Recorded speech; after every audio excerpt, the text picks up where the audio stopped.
Yo, salute. Good morning. Knicks Real Talk. We in the building, man. Divine and KJ and Vince, man. We in the building this morning. Salute to everybody. Hope everybody doing well this morning. October 27th, man. It's a beautiful Wednesday morning. Sun shining up and down the East Coast, man. So it looks pretty good out there so far from my perspective. I hope everybody enjoyed the game last night. What an awesome win last night with the New York Knicks, man. So just salute to everybody, man. I hope y'all doing well. Like I said, about the ride and shine, get on your grind, get your coffee, your tea, and nourishment, whatever you need to fuel your body, man. And get a pop today, man. I got my man KJ in the building. KJ, good morning. What's good, brother? Salute Devon. Salute to the chat. Salute Nick Nation. Great win last night. Great win. Great way to show the NBA what we about. We take a hard hit with Orlando. We come back 2 days later, and guess what? We knock them out, and we really hit them out the box. And I'm excited for this team going forward, Devon. Yes, sir. Absolutely. Salute to my man, Shaw Power, my brother. Salute to you. Good morning, my brother. Hope you're doing well. Thanks for coming aboard this morning. You already know. Yeah, man, it was an awesome win, man. Gutsy performance. We went down there in the world most famous arena and gave them the bit of Knicks 112, 76-99. Great defense performance. Kemba Walker coming to the Garden last night. Dropping 19, was on fire with the shot, man. He looked good. Fournier looked good last night. It was just a great game all over, man. Them cats really played last night. And that's the team that I was looking for to see. And what can I say about Mitchell Robinson last night? What a gutsy performance on the defense end, man. That brother was doing his thing last night, man. My man Soul Finger, my brother, salute. Soul Finger, good morning to you as well. But what a gutsy performance last night by the Knicks overall. When cats came to play New York City gritty committee basketball, they was aggressive. The defense was there. Everybody contributed. KJ all around the board, man. You know, it was balanced scoring for the most part. So it was definitely a good game and well-deserved win for the Knicks for sure. Absolutely, and like I said, that was the only game for everyone, and this is what we're talking about. Let's give this team some time before they start gelling. That was the first game they really gelled together, and that's the first game Kemba really had a coming out party, which I thought the first game was going to be for him. I thought he was going to have a game like the first game, but he didn't. But now these guys are getting more experience on the court with one another, and we see some of the things that's happened. And look at some of the things that happened last night. A lot of those shots in the beginning of the game, those three-point shots, they didn't really shoot that many threes. They were at one point they were 14 for 22 from three, going for the first half. And to me, that was great. It was at 63% field goal percentage. So from three, and that was excellent. And this is what I'm talking about with this team. Next man up mentality. We don't have to rely on Julius all the time. We've seen Mitch stepping up, playing great defense. Now, he might have been a little too hoppy, but you know what? Mitch knew that he was going against an elite center. If not the best center, but one of the top three centers in the NBA he went up against last night. And Mitch wanted to show you, okay, I put this extra weight on for that very reason. He defended Embiid. Embiid going to do what he do. But I love what Mitch did last night. Devon, you've been calling this since Mitch come back. We need Mitchell Robinson. And the reason why we need him, as you see what happened last night, is not too many centers in the NBA that are going to be a Joe Embiid that we got to play every single night. And if Mitchell Robinson continues to play like that, as far as the defense on side, a lot of teams are going to have a hard time against us. As far as Kemba Walker, Devon, this is exactly why we signed Kemba Walker. Very great game. Moved the ball. Was a true point guard for us last night. And for all the haters that was hating on Kemba's defense, tell me how many point guards in this league, the NBA right now, takes charges the way he does. Look, I'll wait. I'll drink my water and coffee, and I'll wait on that one, Devon. Yeah, it's the only one I know, and that's Kyle Lowry. That's it. He only beat him by one last year, 165 to 164 charges in the career. I think Kemba Walker played an all-around great game, man. I'm going to throw the link up in the chat to anybody want to come on after we go through the segments. Y'all guys welcome to come aboard, and I'll throw the link up in the chat in a few minutes, so salute. But, yeah, all-around game. But you know what? Like I said, with Mitch in that paint, teams only scoring 38% in the paint against the Knicks when Mitch is in there. And that's the thing. It's not even about the block shots. It's just about what he does how he controls that paint and keeps them guys honest on the offense. You know what I mean? You know, you just can't come in there with all that okie doke stuff and knowing that he's in there and the way he covers the perimeter, he can go out to the 3-point line, he can stay down low. I mean, he's just so versatile when it comes to that movement and the way he made it hard for Embiid. So you got a 7-footer on a 7-footer who could jump just as high as he can. And now then gained a little bit more weight to absorb the contact. I think this boded well for Mitch. So great game overall, man. I just think the way they did that thing yesterday, balance going all around the whole perimeter, them guys was getting it, man. And we got a big test coming up, but I think that was a good litmus test for us. And a lot of us called the game. We all said, even Soulfinger, Sharp, Howard, a lot of us said that we're gonna win this game, and the truth came to power. We did go in there and handle our business. So what a gutsy win, man, overall.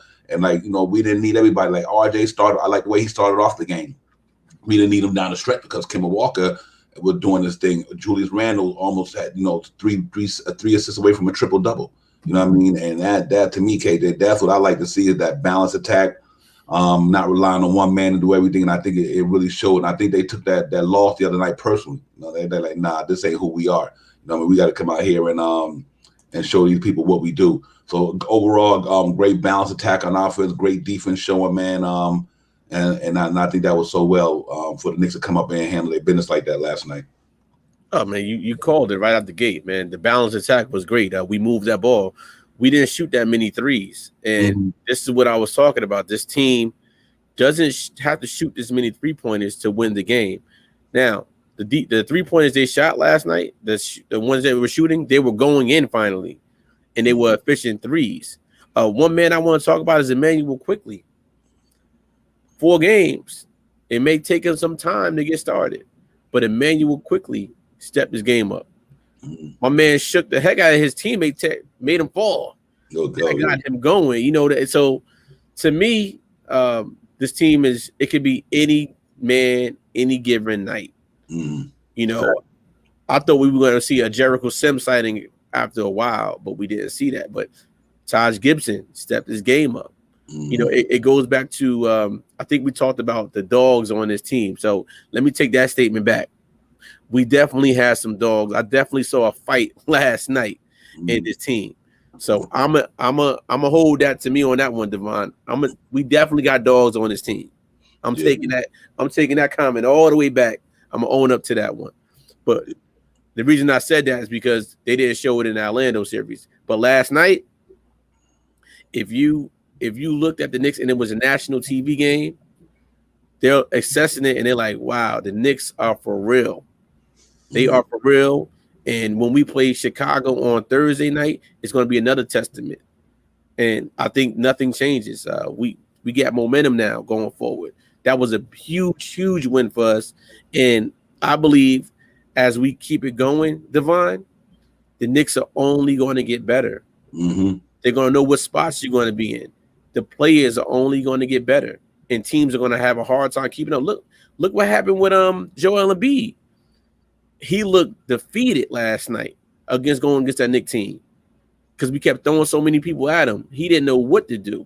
He was frustrated, and that's the type of defense and the type of team the Knicks have now on offense and defense.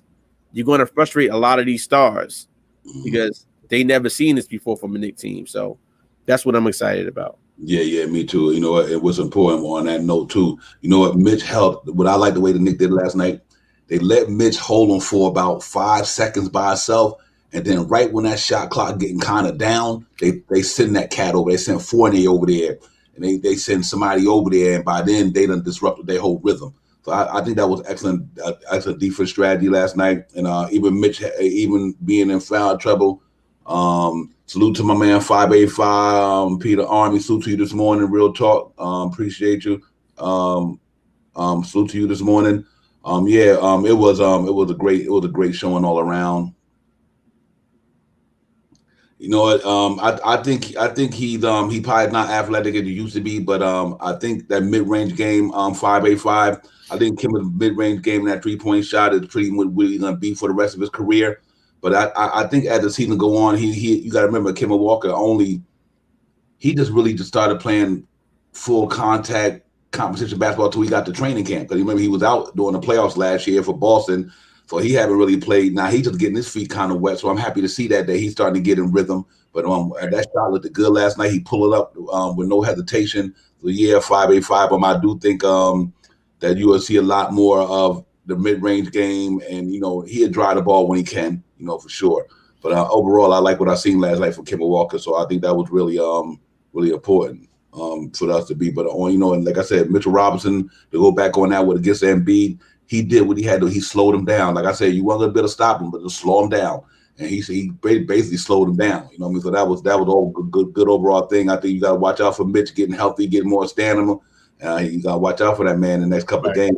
I think he go down to Chicago and give them cats the business, because I don't think their interior defense is strong enough to hold Mitch. So just on that note, I just wanted to put that out there, because I do think if you had to pick an MVP last night in that game, to me, I got to throw Mitch out there. Mitch and Kemba, obviously, but Mitch defense was special last night. KJ, he just was guarding that interior like no other last night. And that's the reason why everybody talking about he might have scored 7 points. Nah, I don't even look at Mitch from a point perspective. What can he anchor that New York City defense and keep them cats honest down there? And I do think that he did that very well last night. So I got to salute to Mitchell Robinson last night for sure. Right, and it's not only him; it was the team defense. The way they blitzed him on them corners. Fournier came over. One time they sent like 3 people at Embiid, and he was like, "What happened?" But to answer, I want to go back to 585 Farmy's question. You still think Kemba is still athletic? I definitely think he's still athletic. But to your point, Devon, like you had quoted before, they're still getting acclimated into running at this fast pace as a team.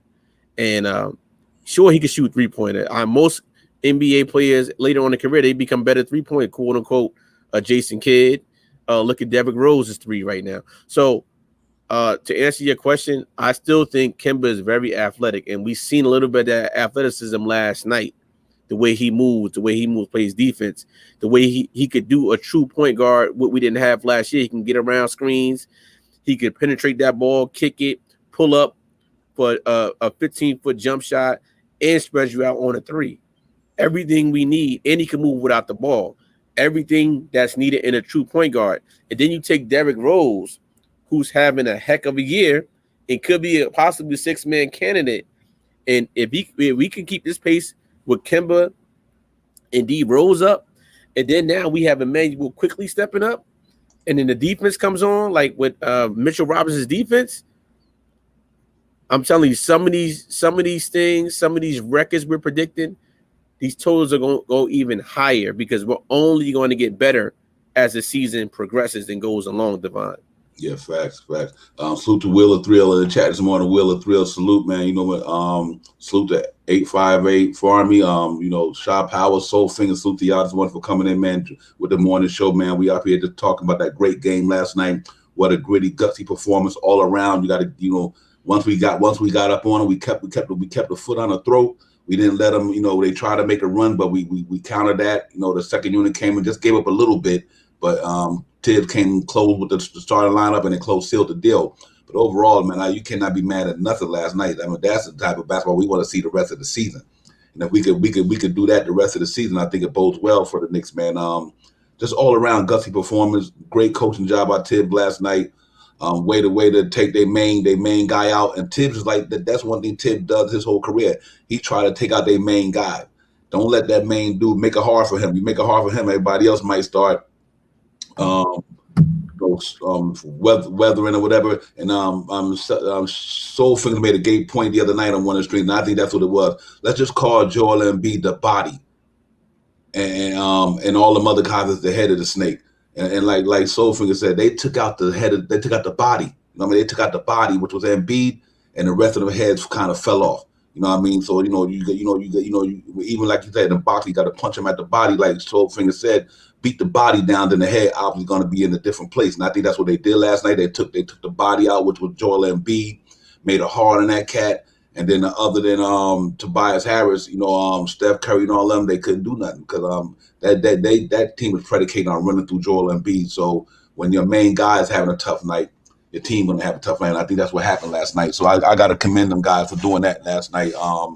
Like I said, with Mitch and that defense overall was a great all-around team effort, man. They just came to play last night, and then that's what we want to see, And let me get a few words in for Tom Thibodeau, and then we get back to the Knicks talk.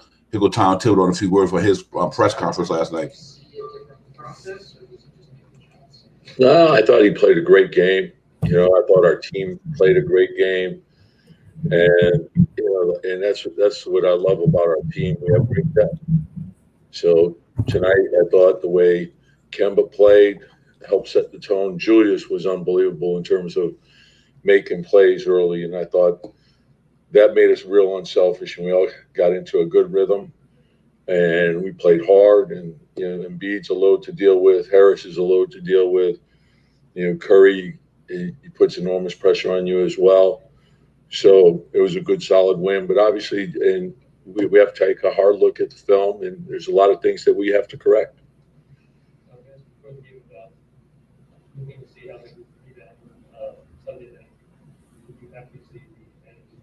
Yeah, and it was long before the ball went up tonight. I could tell, immediately after the game, we knew we didn't play well, and so we have a really good group of guys, and they're serious-minded, and so we were disappointed with the way we played, that we didn't close out that game the way we should have, and I could tell that night, the next day, and then last night, the gym was packed with people working. So I knew and this was a good test for us, but it doesn't stop, and we can't feel good about tonight. Where you go to Chicago and you're playing an undefeated team that's loaded, that's playing real well. So we're gonna have to play our best. You couldn't solve this team last season. I think you're a little different now that Ben Simmons is in the ball club, and then there's maybe. Are you stuck on last season? Well, it was a long losing streak for Franklin, but even last season. So what's your point? So do they look like a different team than that? Well, I mean, they're a loaded team, So, and Ben's an all-star type player. So, are they? I think they're real talented. I think that, Ben has missed a bunch of games, and Embiid has missed games, and they still have a lot of talent where they win. They have a great coach. They got talented players. They play for each other. So it's tough. I thought our games with them last year were real good games. They were real competitive. Yeah, that was Tom Thibodeau going over a little bit of yesterday, man. Last night's game, he right, man. Julius Randle really did step the game up last night. He played an all around good game. You right, Shot Powers. Tibbs is gangster, bro. Real talk. Yeah, he played an all-around good game last night. 16 points, 11 rebounds, 7 assists, getting everybody involved, getting the rhythm going through the offense. And you know what I love about what he did last night? The Knicks seen that Kemba Walker was putting work in, and they said, Julius Randle's like, I don't got to score. Let Kemba hot. Let me get Kemba this ball every time. And I love that, man. That told me that's what the team's supposed to do. Go to your hot hand, let the man get it. Because, if you let him get his rhythm like that, Kemba Walker going to be dangerous the rest of the year, and I'm glad to see that Julius Randle and them facilitated and gave him the shine last night and let him, because he was the hot man. You know what I mean? Him and Fournier was knocking it down, so that was a good overall thing to see last night, KJ. To that very point that you just mentioned about Randle, it was a point in time in that game in that fourth quarter where Kemba threw the ball to Randle, and Randle threw it back at him. He threw it back and threw it back at him, and Kemba went to the hole. Now, a lot of these last 4 games, they did that play in the corner where he throw it to Randle, and Randle either post ups, the double comes, he don't pass it out. But I think it goes to show you how much tape these guys are watching, and they're recognizing it now. Like, you know what? We know that teams are going to key on this right now, and this is what we're seeing in this team. They're learning from the mistakes, and it's happening. And we have to throw out the selfishness of Randall. Many times I even said this, you know, Randall needs to pass that ball up. He doesn't have to force everything. But I think he knows as an NBA player, and I think he knows that now he's starting to trust his teammates a little bit better because now he has the weaponry. As far as before, he didn't have as much weaponry. So, Devon, another thing I want to touch on is our free throws. We finally had a great free throw shooting, and we were 14 for 15 from free throws, 93%. We have not had a game of free throws like that this year. We're missing 6, 7, 8 free throws in a game, and it's hurting us in a way where we could score more, or like the Orlando series, if we would have made our free throws, we would have won the game. So I had to point that out because, you know, the free throws got a little better this game too. And with 14 points, you know, that free throws won us this game. Now we got a little sloppy in the fourth quarter, but every team makes runs, and I'm just happy that they pulled it out. So if we continue with our threes, our free throws, and the others stepping up, such as Burks, Toppin, Rose, and the great Emmanuel quickly, Devon, the sky's is the limit for this team. We're going to be talking about, look, Devon, we might have to get a shrimp and lobster for breakfast one morning, man. Yeah, you ain't kidding. Real talk. It's going to be, or even some caviar, you know, things that we don't even eat, you know, so because this team is so exciting and the expectations for this team is going to be so high. We're going to have people jumping right back on our bandwagon again. Look how many people jumped off the bandwagon only after game number 3 against Orlando when we lost. People were saying, oh, we need to do this, we need to do that. Where are those people out this morning after seeing Kemba? Is Kemba leg so tired right now? Can he still keep up? Absolutely, he can keep up. This guy's experienced. He's an NBA player. And again, I'm going to ask everybody out there worldwide, how many point guards you know in this NBA today can take charges the way Kemba does or take charges? Devon, you do one. Kyle Lowry. I can't think of another guy out there. Not that hard. Yeah, you're right. You know what it is, man? You know, I look at this here. People got to remember last year, Kemba Walker averaged 19 a game last year in 43 games. He averaged 19 points a game. This was last year. What are you going to change from one year to the next? He's going to all of a sudden now lose everything? Nah. You got to give a season time. Let these guys get acclimated with each other. Let them get their rhythm. Basketball is a game of rhythm.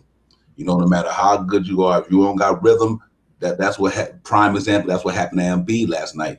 They took him out his rhythm. You know what I mean? And it's a game of rhythm, you know what I mean? And if you don't got rhythm, then it's gonna be hard. And I just think Kemba Walker just get his rhythm back. He trying to learn Julius Randle and them. He trying to learn RJ. These guys never played together until in training camp this year. You know what I mean? This their first time ever playing together. So obviously he got to get acclimated to what they do, and they got to get acclimated to what he do. And last night was a prime example. Julius Randle got acclimated to what Kemba Walker do. He's seen that boy had that mid-range game going last night. He's seen him had that three-point game pull-up going last night, and they fed the beast. I mean, they fed the beast last night, and you're going to see more of that. I think you're going to see, I think last night's game was Kemba Walker's game was like, okay, you know what? I'm understanding how Tom Thibodeau want to play in this thing. I'm learning how to play in Tom Thibodeau's system.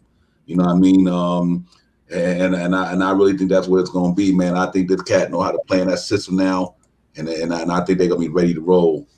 We need to get off that, like Soulfinger said, man. The missing next people didn't listen or hear that what Kemba said regarding my name. D Rose was a reason it looks like he changed his game after injuries. Absolutely, man, 100%. Soulfinger. You got to learn how to. All great players do that. You look at Michael Jordan when he started getting later on in his career, he wasn't dunking like he used to. What he did, Michael Jordan developed a mid-range game, and he started shooting the three better in his career as he got older.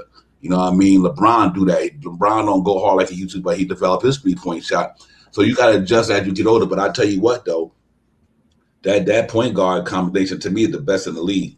Yeah, you might got guys who start. People like even like when we go down to Chicago. Yeah, Lonzo Ball is good, but Lonzo Ball ain't no Kemba Walker. You know what I mean? And let me kill that noise right now. What has Lonzo Ball did in his career to compare him to Kemba Walker? Nothing. He hasn't a great breakout year because he got his money, he's got his bag this year, so he got to play hard and prove his money. Kemba Walker is a 4-time All-Star, All-NBA, third team. And you got it. And so when we go down to Chicago, I'm not worried about Lonzo Ball, the good defender. And but still, Kemba Walker, who has Kemba Walker haven't went up for it in the last 10 years? He's nothing new to him when he going in. Him and Derrick Rose, they done everything these point guards throwing at them, KJ, they seen it. Kemba Walker for the last 10 years, they went up against Russell Westbrook, they went up against Kyrie Irving, that went up against some of the best point guards in the business in the last 10 years. So I'm not worried about what that Lonzo Ball thing for as the next game. He's gonna have to go in there and do the same thing he did tonight. I think you're gonna see him starting to get his rhythm. I think you're gonna start seeing him do a lot more things, KJ. And I think Kemba Walker, I think he ready to break out and do what he do. I think he kind of getting acclimated to what we do down in New York. Absolutely. And we got to think. Look at our first 4 games and look at their first 4 games. I think Chicago played Toronto. I think they played Detroit twice. And I forgot who the other team with their 4 wins. Now, if we think about Toronto and we think about Detroit, just those 3 teams alone, can any of those teams match up with the Knicks? And the answer is no. They haven't seen a New York Knicks team in 2021 yet. Yes, you got some young pieces, you got some nice guards, but after that performance last night, I wonder what they're thinking this morning, knowing that this team is already down. If not down there, they're on their way down to Chicago. Also, you got a homecoming for D. Rose, Taj Gibson, and Tom Thibodeau. That's like Tom Thibodeau's second home. D. Rose from Chicago. Let's not forget that. You know, his family's going to be in that building. And the old mighty Taj Gibson, who played years down there, the hard work. So you got all that going on with this nice, young, fresh Bulls team now. You know what? They're not going to take it lightly. We've seen what happened last night. It's another national game. We're 2-0 on national games right now. So with another national game on TV, we have a lot to prove. The Knicks, that game last night, it's like we're here. We have arrived. We're showing you. This game on Thursday night is going to be another game that we say, you know what? The Knicks are for real. And it's still some out there that don't take us that serious. But Tibbs and the rest of the staff know, Julius knows how good this team is, and we're only going to get better. So Thursday night, Devon, I think it's going to be another tough game. But if Mitch plays that defense again, and Kemba has another night, I don't care how many guards these guys may have, you're not going to be able to stop the Knicks. We're going to tire you down. So I just think that we are slept on right now, Devon. We're still slept on. Even this morning, we're slept on. People don't want to believe that we're 3-1 right now. Right. You know, excuse me, bro. I didn't know you were finishing. We're gonna let them keep sleeping on us. Let's after 20 games. I had a prediction. Our record was going to be 15-5 after 20. We might even load that total down. You know, because we don't know, but I still have us at a good 15-5. As long as we're above 500, I'm happy with that. 7-8 games to go above 500, I'm happy with it. I don't want to get in between 2 games or 3 games. We need to go above those point totals because we're going to need to win a lot of games right now in the beginning. So at the end, when these guys are a little tired, we might take some losses. But you know what? I'd rather gather a whole bunch of wins at the beginning so other teams can catch up to us. Yeah, facts. Absolutely real talk. And you know what's interesting? I would looking ahead to tomorrow's game. Look out for Mitchell Robinson. I don't think they interior defense. Vucevic is not a good defender. I think Knicks front line gonna dominate that game tomorrow. I think Julius Randle against Patrick Williams. Patrick Williams is a good young player, but here's the keyword: he's a young player. I think Julius Randle, R.J. Barrett, and Mitchell Robinson should dominate that game tomorrow. Literally, they should go in there. Vucevic could score, but he can't. His defense is suspect. You know what I mean? And I think Mitchell Robinson with that height, that weight that he put on, and see, even though Vucevic goes out to the 3-point line, see, that's what I love about Mitchell Robinson. He can get out there and then get back in the paint. You know what I mean? So he's that. You know, he moves around that good. I think Kemba Walker do what he do, and I think Fournier. Yeah, I know Zach LaVine, the man, But if Fournier give us what he just give us and play some good defense, the key is, you're not going to stop them guys, but slow them down. Just slow them down enough to let our offense click and let our defense slow them down. I think we walk out of Chicago tomorrow with a W, so that's going to be a good game. We go with that tonight on the post game. On the pregame tonight. But overall, from last night, we've seen the New York City Gritty Committee basketball team that came to the Garden last night put the hammer down on them cats. They locked them cats. That's what I want to see the rest of the year. I'm not worried about our offense. We got good offensive players. I want to make sure that we hang our hat on what we do best, and that's play defense. And last night we played defense. We held that team at 99 points. 99. And like I said, the other night when we lost, the reason why we lost that game against Orlando, it wasn't that had nothing to do with the offense. We scored 108, and it's our defense gave up them points when we was up 13, 11. If Knicks defense comes to the play 48 minutes, it'll be hard for a lot of teams to beat them because they got them weapons in that starting lineup, and then Derrick Rose and Emmanuel Quickly and Alec Burks and them. They got a good thing going on down there, guys. I hope we keep up this thing. But what a gutsy win last night. The Garden was rocking. The place was on fire. The Knicks was on fire. I love the way that Julius Randle, Evan Fournier 2-man game was working. And now he got my man about. Look for Julius Randle to have quite a couple of triple doubles by the end of the year. He gonna have these close to 10. They gonna get in that rhythm because now the guy that he getting the ball to, they can make shots. You know what I mean? Last year Julius Randle might have to get the ball to Alpha Payton with a few minutes left on the shot clock. Alpha Payton lunge up a 3 and it wasn't even going in. You know what I mean? Now he know if that situation comes this year, he can get that ball to Kemba Walker, Evan Fournier, RJ Barrett, a lot of Mitchell. So he guaranteed to get more assists. Easy. You know what I mean? So I hope he keep that game the way he played. I love Julius Randle's game last night, man. With just all around good. You know what I mean? His defense is phenomenal. He's playing great defense this year, much better than he did last year. So salute to him, man. And salute to Pudge Nice in the building. Pudge, salute my brother. Salute to you, King Ribby. Salute Soulfinger, Shaw, Will. You already know, man. Salute to all the great minds up in the chat this morning. 585 for Army. Salute to you. Make sure y'all hit that like, subscribe if you haven't already, man. Knicks Real Talk. We in the building the morning show with Devon and KJ events. Knicks coming off of 112.99. I'm gonna call it shellacking because we took the foot off the pedal a little bit at the end of the game last night. And but I think overall, man, we looked good last night, KJ, which is all around great gutsy performance.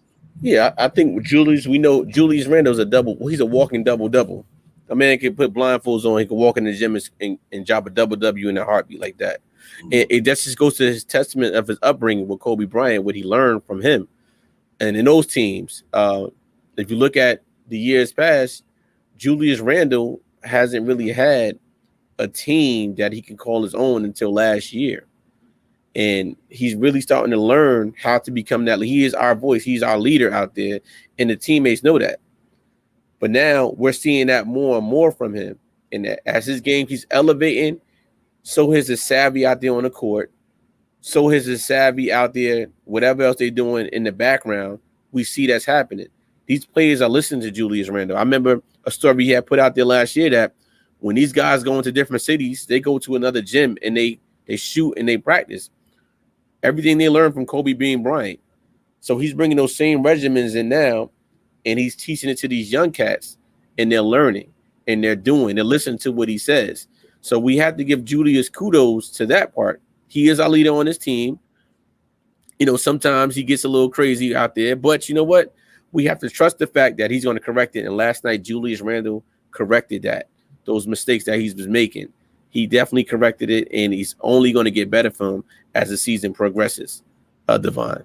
Yeah, real quick. I left this chat up there. Aboriginal salute, man. Glad to see you again, my brother. Aboriginal Remy be in the building, man. He's another Nick Real Talk supporter from back in the day. Salute to you, my brother. But I left his tweet up there for a reason. He said 2 of the biggest stars we faced so far, Tatum and Joel Embiid, had real bad shooting nights. Look out for that trend, and that's what I was saying earlier. Tom Thibodeau makes them their best players. He said, listen, take out their best player. And, make it hard on their best player, and then you see all the other dominoes start to fall. It's a great point, Aboriginal Real Talk. And that's what you got to do. You got to make it hard on their best players, and then let the other players beat you. You know what I mean? And the key was just make it hard on them cats, man, and don't let them beat you. And I think that's what they did last night. It worked out well. And I think it's all good, man. What a gutsy performance for them. Like I said, we just got to keep doing that, keep staying on the basics, man, and keep sticking to the basics, like Tibbs said. and we'll be what we be, man. Let's hear a little bit more Tom Thibodeau interview. I don't want to keep the energy going. The chat is on fire. Y'all keep it coming, man, and let me throw out a little bit more Tibbs interview. We'll be right back. You know, they came down to the last possession. So, you know, we had maybe a call or two that didn't go our way, you know, but I'll let you take a look at that. You said that after the game Sunday, you could tell right away that the guys kind of realized what they did wrong. The players, there weren't any players that said that. No, like I told you, like we want a team of leaders. You know, obviously Julius and Kemba and Derrick are the most experienced guys, but our young guys are very serious minded. And Alec Burke's about as good a pro as you're going to find in the league. Taj, like I love our team. There's, you know, like we're disappointed when we lose, but we never feel like we lose. We just feel like we learn. And when we learn, we come back the next game, get better. You've obviously been related to that a lot. So you like to put, you know, anything special with Joe Canelo about you? Yeah, you could ask that question now. That's the next game. Yeah, no, I'm thrilled for him. You know, he's a special guy. He had an incredible career. You know, you can't, when you go to war with somebody like that, you know, that team was special. You know, unfortunately, you know, Derrick got injured, but that team fought. They gave you everything they had. You know, they fought through a lot of adversity, and to continue to make the playoffs with Derrick being out and Joakim growing. And one year he finished fourth or third MVP voting, Defensive Player of the Year. You know, Jimmy Butler was most improved during that time. Luol Deng, All-Star, Carlos Boozer. We had Kyle Korver. It was just a great group of guys, and that team resonated with the city. And Joe was the heart and soul of that team. And so, you know, when you watched his game, you know, aesthetically his shot wasn't pretty, but it went in. And then the beauty of his game was his effort, his heart, and he'd make 2, 3, 4, 5 efforts on a play, and that's special. And then his passing was incredible. So I always feel that the way a player passes tells you how he sees the game. If you cut and you were open, you got the ball. And so when Derrick went out, we ran our offense through him, and he was special. So, and he got the absolute most out of his ability. And I think what I'm saying to you, I'm sure, you know, Billy Donovan would say the same things about him from his time at Florida. So, you know, and he was an emotional guy. I loved him. I fought with him. I loved him. I fought with him. But he was, you know, and you know, he's a dear friend now. And that's maybe the best part of coaching is the afterlife, when, you know, there's an appreciation for each other. So, you know, my first year there, we worked out every day all summer. So, yeah, it was a lot of fun. And let me say that coach like you require a lot of effort and discipline. Do you like coaching? Yeah. Yeah, that was Tom Thibodeau talking about, you know, some of the experience with the players back in Chicago and everything like that, man. Yo, salute to my man, Nick P, my brother, salute. You already know I'm glad to see Nick P up in the building. Peace, my brother, salute to Nick P, man. It's another Nick's Real Talk supporter for a minute. Nick P been supporting the brother for a while, man. We appreciate you as well, Real Talk. But it's special, man. And Tibbs, no small dude. Don't let him get crazy eyes going in. right. About facts. But yeah, KJ, it was good. It's good to hear Tibbs, man. You know, he in a good place with this team, man, and he believe in them. And I'm happy to see that, man. He really believes in what this team is doing down there. Absolutely, and Devon, it goes to that factor. It's like going on your first date with someone, a female or whatever you're into, right? Mm-hmm. And you go out. You're not going to take your first date out to like McDonald's or one of these fast food joints, right? Somebody you impressed with, you're going to take them to like a Root Chris or something big. So the Knicks are conditioning us right now. Last night, we had our steak last night. We didn't have any Happy Meals last night.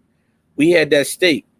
Guess what we're going to have next on Thursday? We're going to have that lobster tail and everything else on Thursday night and shrimp. with a little cocktail on the side. This is Right. what this team is conditioning us for right now. Mhm. We're gonna be eating steak every single night. And even if that steak come out raw a little bit in the beginning, guess what? We're gonna make it well done. We're gonna season it a little bit more, and we're gonna keep it going. Basically, what I'm saying is, chat, the panel worldwide, everybody's watching, tuning in right now. This team is going to break some records this year. This team is going to finally break the NBA 3-point record. I believe they are soon. We were 6 points away from 6 threes away from it 2 nights ago. So just be patient with us. Knicks fans, be patient with us. When things don't always go our way, it's not always, the ball's not always gonna go in the hole every single night. Just know that this team is gonna fight every single night that they're there. There's no days off. And what I seen last night, I finally seen the fight that I so wanted in this team. I seen guys jumping on the ball. I seen guys getting upset and going back at you. I seen those hard fouls when you were coming. We talked about the hard fouls the other night. If you come in this hole, we're gonna foul you. Now, even though Mitch was a little jumpy, I want that in Mitch. You know why? I know he's playing as hard as he can. He's playing defense. If you're doing that, I teach my kids now. If you're playing hard and you're gonna get a foul, I know you're playing hard. So I said to say, this team is just scratching 4 games in. We're 3-1. We're scratching the surface. Wait till you see this team with 20 games. Mark my words. In 20 games, this team is going to be doing some amazing things. The defense, everything, more grounded. Offense, way better. The 3-point shots are going to be way better. Maybe a little bit less, but they're going to be going in more. So I wanted to give that take right there. And our free throws, we've seen what happened. We were 14 for 15 last night. So it's only going to get better, people. And I'm excited to be here all year to give you exclusive content from Knicks Real Talk to show you all the things that we're predicting is going to happen for this team. Yeah, absolutely. Let's look at real quick, man. Let's look at the Knicks numbers so far this year overall. We got Julius Randle averaging 25 a game, 6 assists, 11 rebounds. Nice numbers. Evan Fournier, 19 a game, 2.8 assists, 3 rebounds, 1.5 shots per game, and a point half a steal. Derrick Rose having a good year too as well. 14 points a game, 4 assists per game, 3 rebounds per game. They all they shooting percentage wise. Julius Randle got to get it up a little bit more. He's shooting 424%. You got to get that up. 3-point, he'll get that up. There's only 310 right now. Evan Fournier shooting almost 46% from the field. Shooting 45% from 3. Nice. Derrick Rose, 476 field goal percentage, shooting 57% from 3. That's crazy. You know what I mean? For him, Kemba Walker shooting 46%, shooting 520 from 3. You know what I mean? He is 52%, I meant to say. Unbelievable. And let me see who else going on. RJ Barrett, you got to get his numbers up. Field goal percentage low, 3-point percentage low. I know he'll break out there. I'm not worried about RJ. Obi Toppin got a nice field goal percentage, 57%. 3-point percentage, you got to get that up. He's look like he's bricking right now. Mitchell Robinson, he's doing 8 and 10. 8 and 10. Unbelievable. And 1 shot block a game. I'm gonna bring my man Soulfinger in a minute, man. But overall, Alex Burke shooting, got to get the field goal percentage up, but he's shooting 35% from 3. Got to get that up. Quickly got only shooting 31% from 3. So they haven't even really started clicking yet from the 3-point line. I think they all will as the time go on. But so far so good, man. You know, they got things they need to work on, obviously, and get better at. But for the most part, they're playing pretty good. And I got my man, we got my man Soulfinger in the building. Soulfinger, salute, my brother. Salute, fellas. How you doing this morning? Good morning. Salute to you, Soulfinger. Oh man, good win last night. Facts. Something what I like is I like what my man KJ said. They sleep on us, and I like that. Mm-hmm. You know, if they want to sleep on us, I figured they wouldn't. We weren't gonna sneak up on anybody this season. But hey, if they think it's a fluke, then hey, it is what it is. Yeah, absolutely. Yeah, and that, I agree with both of you guys. Let them keep sleeping. The sleeping brain is the devil's workshop, so we ain't worried about that. They can sleep all they want to. You know what I mean? We going to do what we do, and I think that game tomorrow gonna be a big test. But like from last night, man, I just got to tip my hat to Mitchell Robinson and that defense, man, and that's what I think we just got to do. We play defense like we played last night against them. We're gonna beat a lot of teams in the NBA. Man. Definitely. Yeah, that was a good look, man. I was impressed overall with the help defense, the way they so and KJ, like I said earlier, Mitchell Robinson he'll hold Joel Embiid down for maybe 5 or 6, 7 seconds, and once that shot clock get a certain certain time low, and then they send up somebody at him and disrupt them.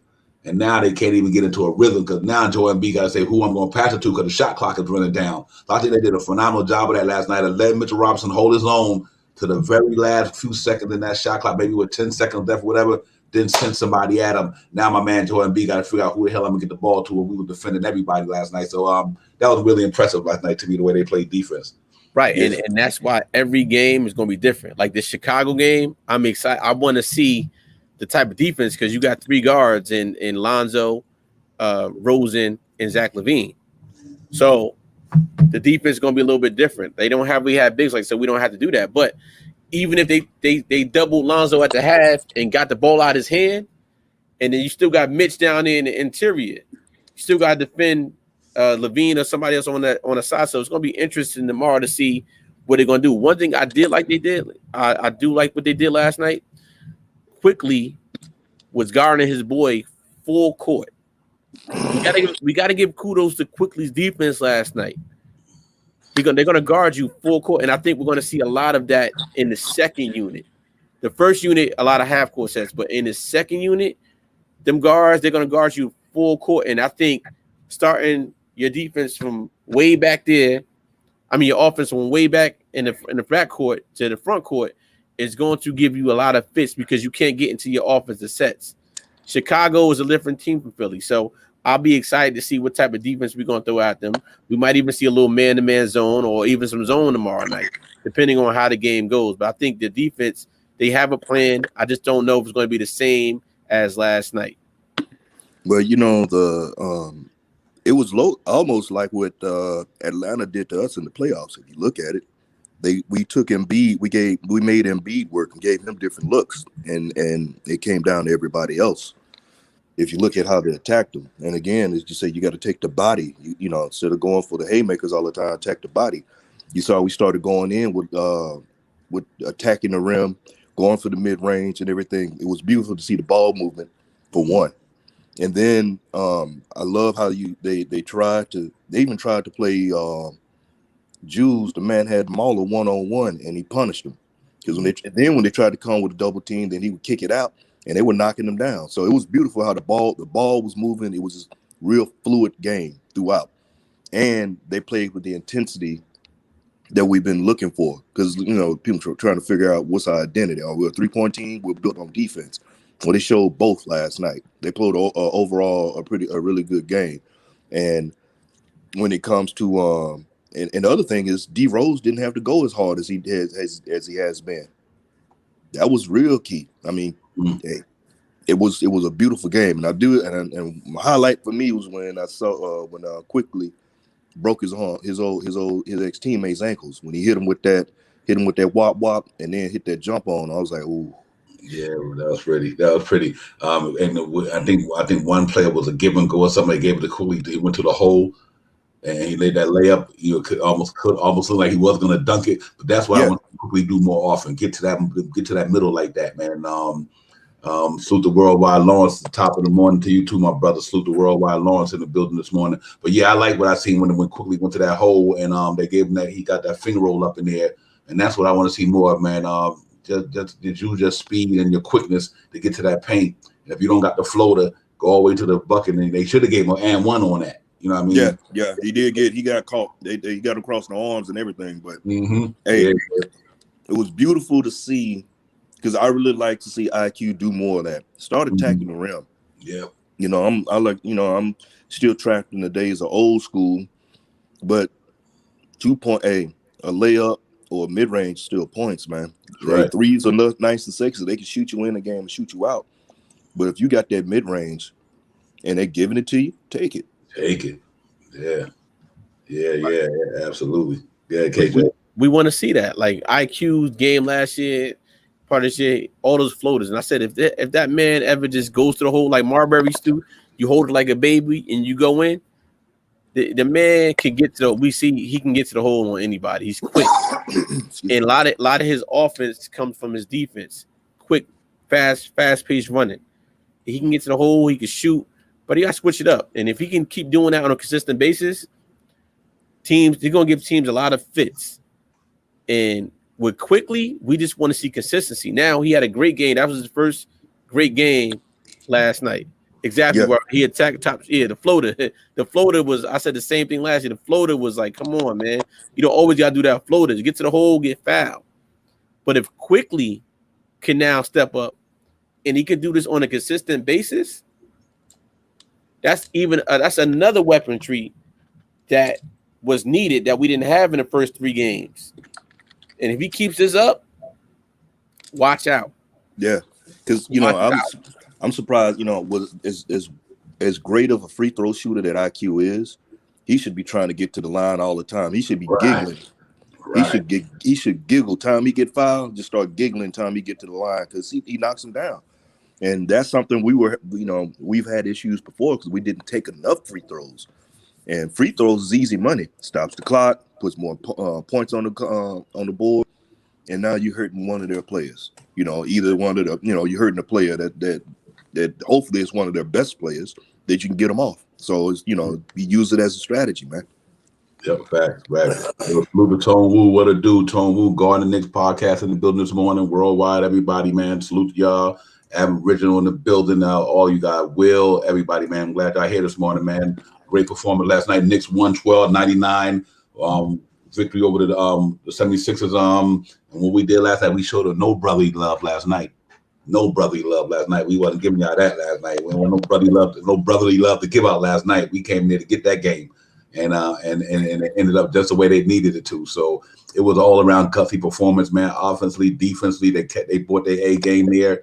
And you gotta be happy about that, man. I really like what they did last night. Even with the 3-point shooting, they took good ones. They didn't shoot a lot of them, but they took good ones. You know what I mean? And I just gotta commend them on that, man, because the 3-point shooting was on point.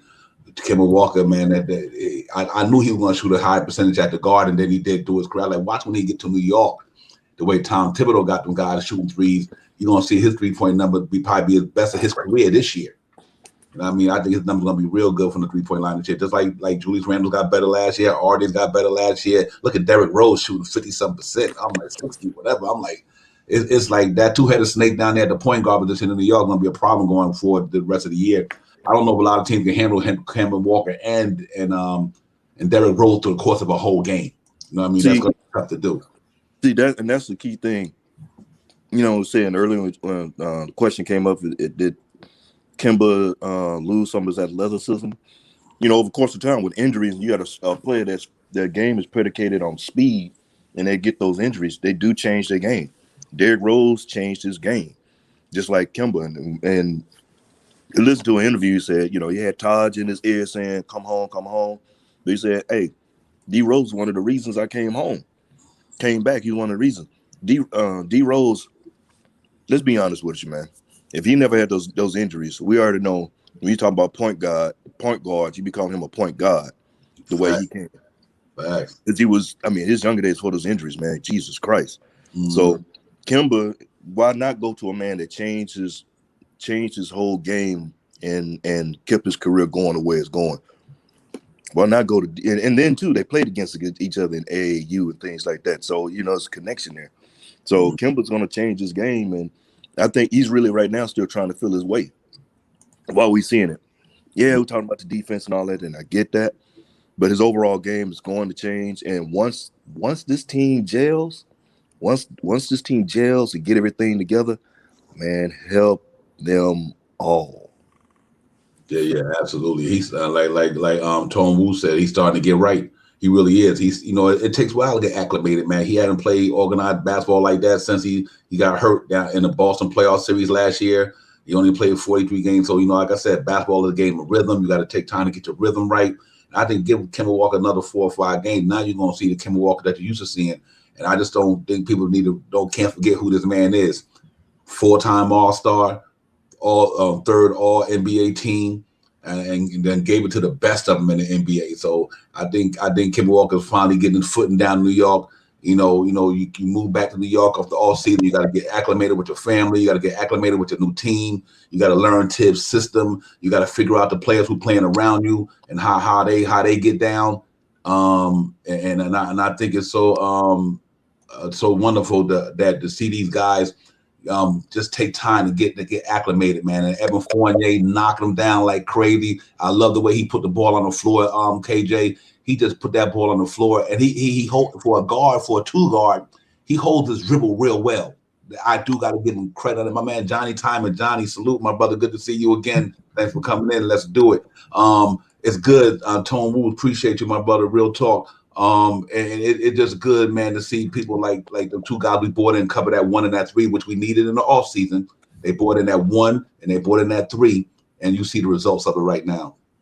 Yeah, I love it. I love it, man. Last night was a beautiful thing to see, and excuse me.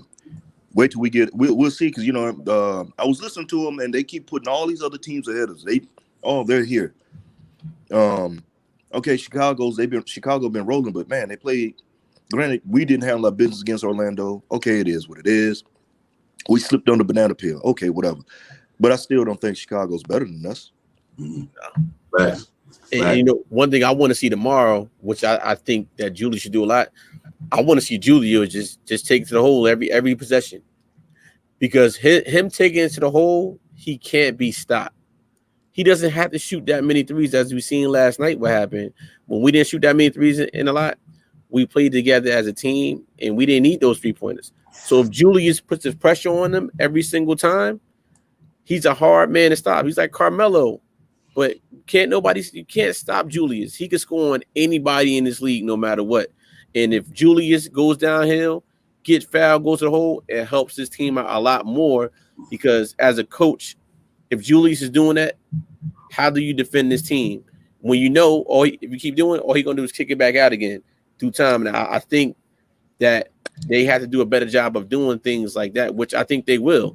And we've seen a little glimpse of that last night, as you see what happened as far as our 3-point percentage field goals in the beginning. I'm talking about for the first half, when we were 14 for 23. And I think we were 15 or whatever. I think we had 15 threes or whatever we had the rest of the game. But my point is that this team doesn't always have to shoot so many 3-pointers to win the game. Exactly. And I think when we if Julius is our head of the snake, and if he puts pressure on that defense, it's going to be trouble for trouble for a lot of teams in Chicago. They should pound them. Word. Get them boys down there. Julius, they can't stop you. Just take it to the hole, get fouled, go to the free throw line. You got Fournier, you got Kemba, and you got Barrett on the outside. And and then you got Mitch down low. So I think that should be their game plan. Kick to Julius. Julius, don't turn your back. Get that ball in the wing and just go straight to the hole. Because either you're going to kick it or you're going for a layup and get fouled. Yeah, absolutely. I think tomorrow, too, will be special. Tomorrow that should be Lob City tomorrow. I think there should be one game where they at least, give Mitch at least 3 alley-oops over the top of Vucevic. Like I said, our interior offense with Mitch Randall and RJ, they should pound them cats, man. DeRozan is not a great defender. You know what I mean? He's not a great defender. And believe it or not, I don't think LaVine is that great of a defender, because I just think that his offense is on another level. But even when Jim Boylan was down there, man, that's the reason why they couldn't get along with Jim Boylan, because Jim Boylan was a defense type of player, a coach. I meant to say he demanded defense from them cats, and they wasn't trying to hear it. So I do think, other than Lonzo Ball, I think that starting unit defense is suspect down there. Patrick Wynn is Patrick Wynn, but he's still young. But I think we should just take it to them cats tomorrow. Just go at them, man, because I don't think their defense is that special to me.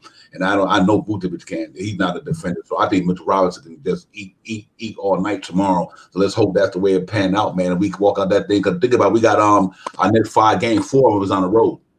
We got 4 road games coming up in the next 5 games. So gonna be important to get these road wins and try to get this one against New Orleans. Because after that, we got Indiana, and then we got who else? We got another couple of good teams down there. We're gonna have to go up against, man. But I think we'd be ready for it though. I think we just got to go in there and play our A game. But if any indication, so far, the way they played last night, I ain't worried about nothing.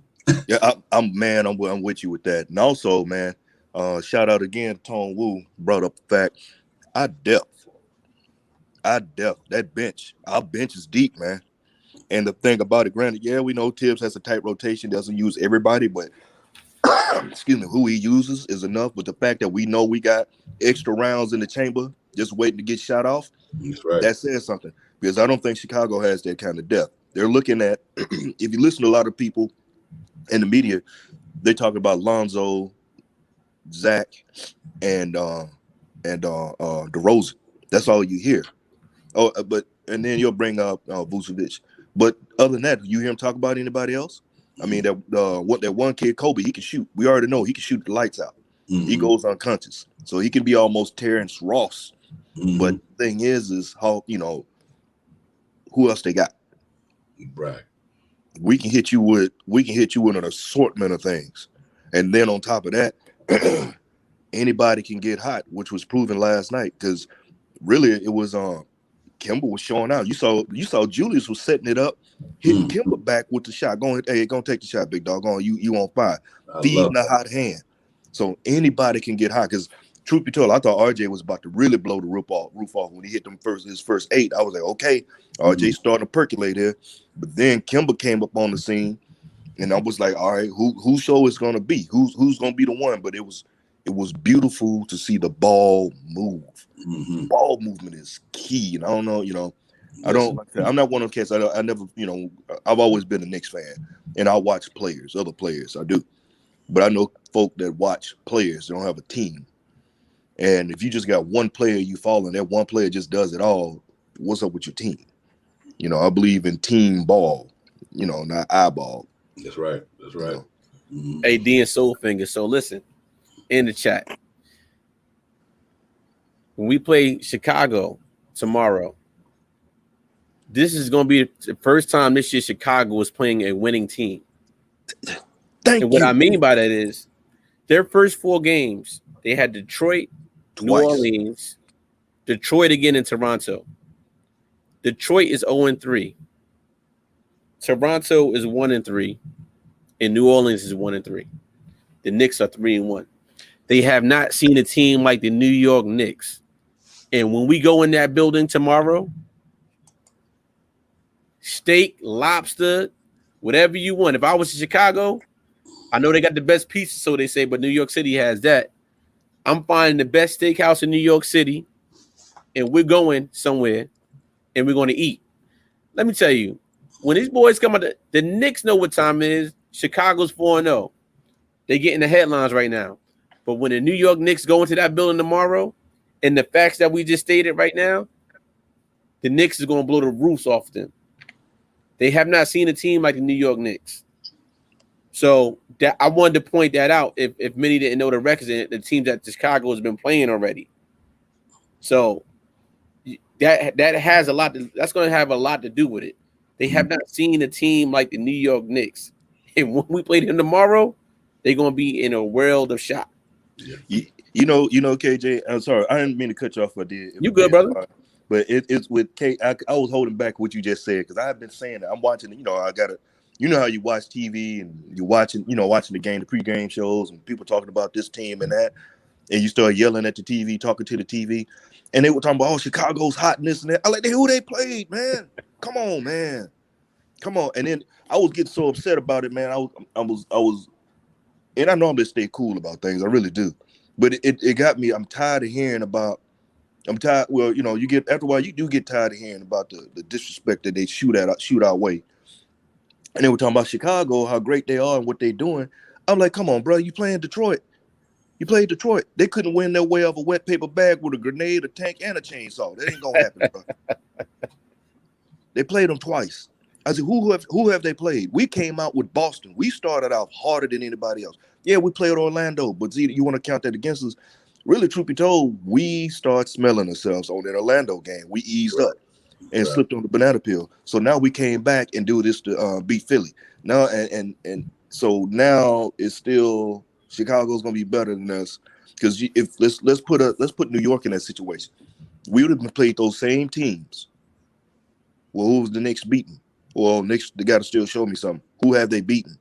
They're not looking at the record. Who have they beaten? That's going to be the flip thing on them because when it comes to us, we get the backhand compliment. Well, yeah, they're winning, but who have they played? So Chicago played, they're undefeated, but who have they played? Again, they haven't played anybody with a winning record. They haven't played anybody that went to the playoffs and stuff last year. We came out like that. And if I'm not mistaken, wasn't Orlando one of the teams that was flirting with the bubble play-in last year or something like that? Kind of flirting with it.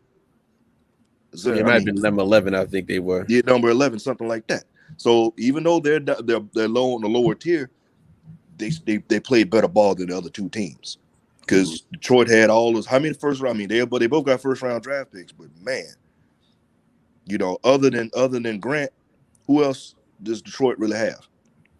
They got young fellas they building up. Yeah. Yeah, absolutely. And I Tone Wu good one, man. I agree with you on that 2015 team minus 3-point shooting, and that's actual facts right there, man. That our resiliency is unmatched, man. Them cats, that's what make New York. That's why I gave them that name last year, the New York City Gritty Committee. That's why I gave them that name last year because I'm like, them cats are just so gritty. And they go at it, man. And I think tomorrow is gonna be a show and prove. Tomorrow ain't gonna be no show and tell. Tomorrow gonna be show and prove. I think the Knicks gonna go up in there and do their thing. And I just think that would like Kay, they said Tibbs coming back home to the building, not home, but coming back to where he started coaching at. Derrick Rose coming home. You know what I mean? And Todd Gibson, I just think that them cats don't got too much force in that second unit, man. And you got to look at Obi game last night. Obi had a nice game last night. Not spectacular, but good enough to give us, what he gave us, man. I think he's going to have a good game tomorrow. I just think we deeper than them. Yeah, and I think we deeper than them. I don't think they played a team like you guys just said. They ain't played nobody like the Knicks, And don't get me wrong, Toronto got a good team. They starting out the gate a little slow, but they got some good players down there. I mean, you got Van Bleek and Abanobi and Gary Trent Jr. You got the Dragon down there. Got the Dragon at point down there with them. Right. They got a good team. With the shot, they 1-3, but it's understandable. But you know what? They ain't the Knicks though. Because they don't play defense like us. And I think when we play defense, Supreme System Low, my brother, salutes to you, Chop Low in the building this morning. Chop Low. Yeah, we got Garden Nick, we got Tone Wu in the building, the Aboriginal in the building. Everybody, man, salute to y'all this morning, man. Keep that fire coming. Shop Powers, you already know. Johnny Timon in the building this morning. Worldwide, everybody. Salute to all you guys, man, coming in this morning. Coming off that impressive win last night, so it was fire. But yeah, man, we ready. God, I ain't too much worried about anything, man. We gotta let this thing just keep playing out and just keep bringing that number one defense to the forefront, and everything else to take care of itself. I believe that. I believe that we got enough firepower. And what I liked about last night, like especially with Soulfingers, said RJ started up hot. But you know what? It ain't that he had a bad game. We didn't need his points. We're gonna have nights like that where you might not need his points because Julius might be hot, Fournier might be hot, then Kemba Walker and RJ Barrett might not have a lot of points because them two is on fire. Or it might be one night where RJ Barrett and Julius Randle's hot. You might not need Kemba Walker all his points or Fournier all his points. Long day productive. So I think that's what I love about the diversity in this team, and all four of them players can put the ball on the floor. They can shoot the three. They can put the ball on the floor. They all can go get buckets. And I just think that's a hard matchup to deal with when you got guys who could do that. And I think the Knicks going to be definitely on to something, man, in the next 5 to 10 games. I think we come out this thing on fire, man, and separate ourselves. Because right now, everybody in the East beating themselves up. That's why, so feeling like a lot of them teams beating each other up. Like Miami got the game tomorrow, I think, against, not tomorrow, later on in the week against another Boston or somebody. So it seems like all the East teams is going back and forth, knocking each other off. And if they can keep doing that, and we just keep winning the game we need to win, then I think we're gonna be up in the top of that East. Yeah. All we need to do is take it one game at a time and just take care of business. And we can't worry about them other teams, and we're not worried about them. Like you said, Devon, let the other teams beat each other up, and then when we play them, we gotta do the same thing because we don't want the same scenario like last year where we beat up Atlanta 4-0 in the regular season, and then we get to the playoffs and we only won one game against them. Yeah. We don't need that this year, and that's what I want this team to work towards the playoffs, but in a smart way. So whoever we come up against a matchup against, we're not relying on one player. And if one player is not rolling, then we got D Rose, and then D Rose we tired him out. So I think through the year we're going to have different heroes on every single night. Last night was Kemba's night, which I thought he was going to have the first game. But as Kemba gets going, we're going to see this Kemba Walker every single night, and it's going to be feel damn good because we haven't had a guard like this in a long time. Starting point guard that can shoot and can defend and can take charges. Again, I'm going to keep asking you guys this. How many point guards do you know in today's NBA that can take charges the way Kemba does? Devon said it best. Only one is Kyle Lowry. Other than that, pick your poison on point guards. And for those that say Kemba don't got no knees and can't keep up, man, I saw that man running through screens last night. I saw him setting picks. I saw him moving with the ball, and I seen the man shooting three-pointers. I seen the man coming off screens, making 15 to 20-foot jump shots and taking it to the hole. So I don't know what Kemba y'all looking at. This is not no video game Kemba. This is cardiac Kemba 2021. Don't think the NBA 2K or whatever games y'all play is the same measurement stick as the regular season, what you've seen on the court. And I can only imagine how it felt in that garden last night watching that game. That had to be magical. Almost like that first game we went to, Devon. I know that had to be magical. So we're going to keep that. Devon, we're going to keep that take. This is not no video game Kemba. I like that. Yeah, facts. Yeah, hey, like I said, thank you for echoing what I've been saying, KJ Dub. You all in my head. Yeah, it's all good. You're all in my head because Kemba was getting a lot of heat and talking about his defense. And granted, when we played Campazzo, did give him the business. But the thing is one, they're figuring one another out. Two, I'm a firm believer. That's just me. You can call me crazy. Everybody got their own opinion. But my thing is part of the reason, not just the fact that the man wanted to come home and we needed a point. It was a perfect match. But the fact that Derrick Rose went through how many traumatic knee injuries? How many did he go through? Two, yep. Two, yeah. Yeah, I think two. I was about to say three, but two. They were horrific, man. Most to the point where he thought he wasn't going to be in the league. Kemba's dealing with the knee, but you see how Derrick Rose reinvented his game. He switched his game up. So why wouldn't I want to play with somebody my game is somewhat similar when it came down to speed. And I see how he's prolonged and then changed the game. The fact that the man, I don't know why people don't think that taking the charge is not playing defense. That's defense, bro. Why is Kyle Lowry getting praised for taking the charge and Kemba's smaller than Kyle Lowry taking charges? And let's take into account. You remember he fought around a couple of those screens. He actually knocked the ball loose so Randall could set the fast break. I'm just saying, he played some defense last night. He's showing what he can do. It's a thing about they got to be comfortable with one another. They got to gel. And when they do, and we're talking about point guard, we're talking about a point, he wasn't known for playing stellar Gary Payton defense, because come on, man, there's only one glove, and they don't play defense like that anymore in this league. Right. It's no video games here, fellas.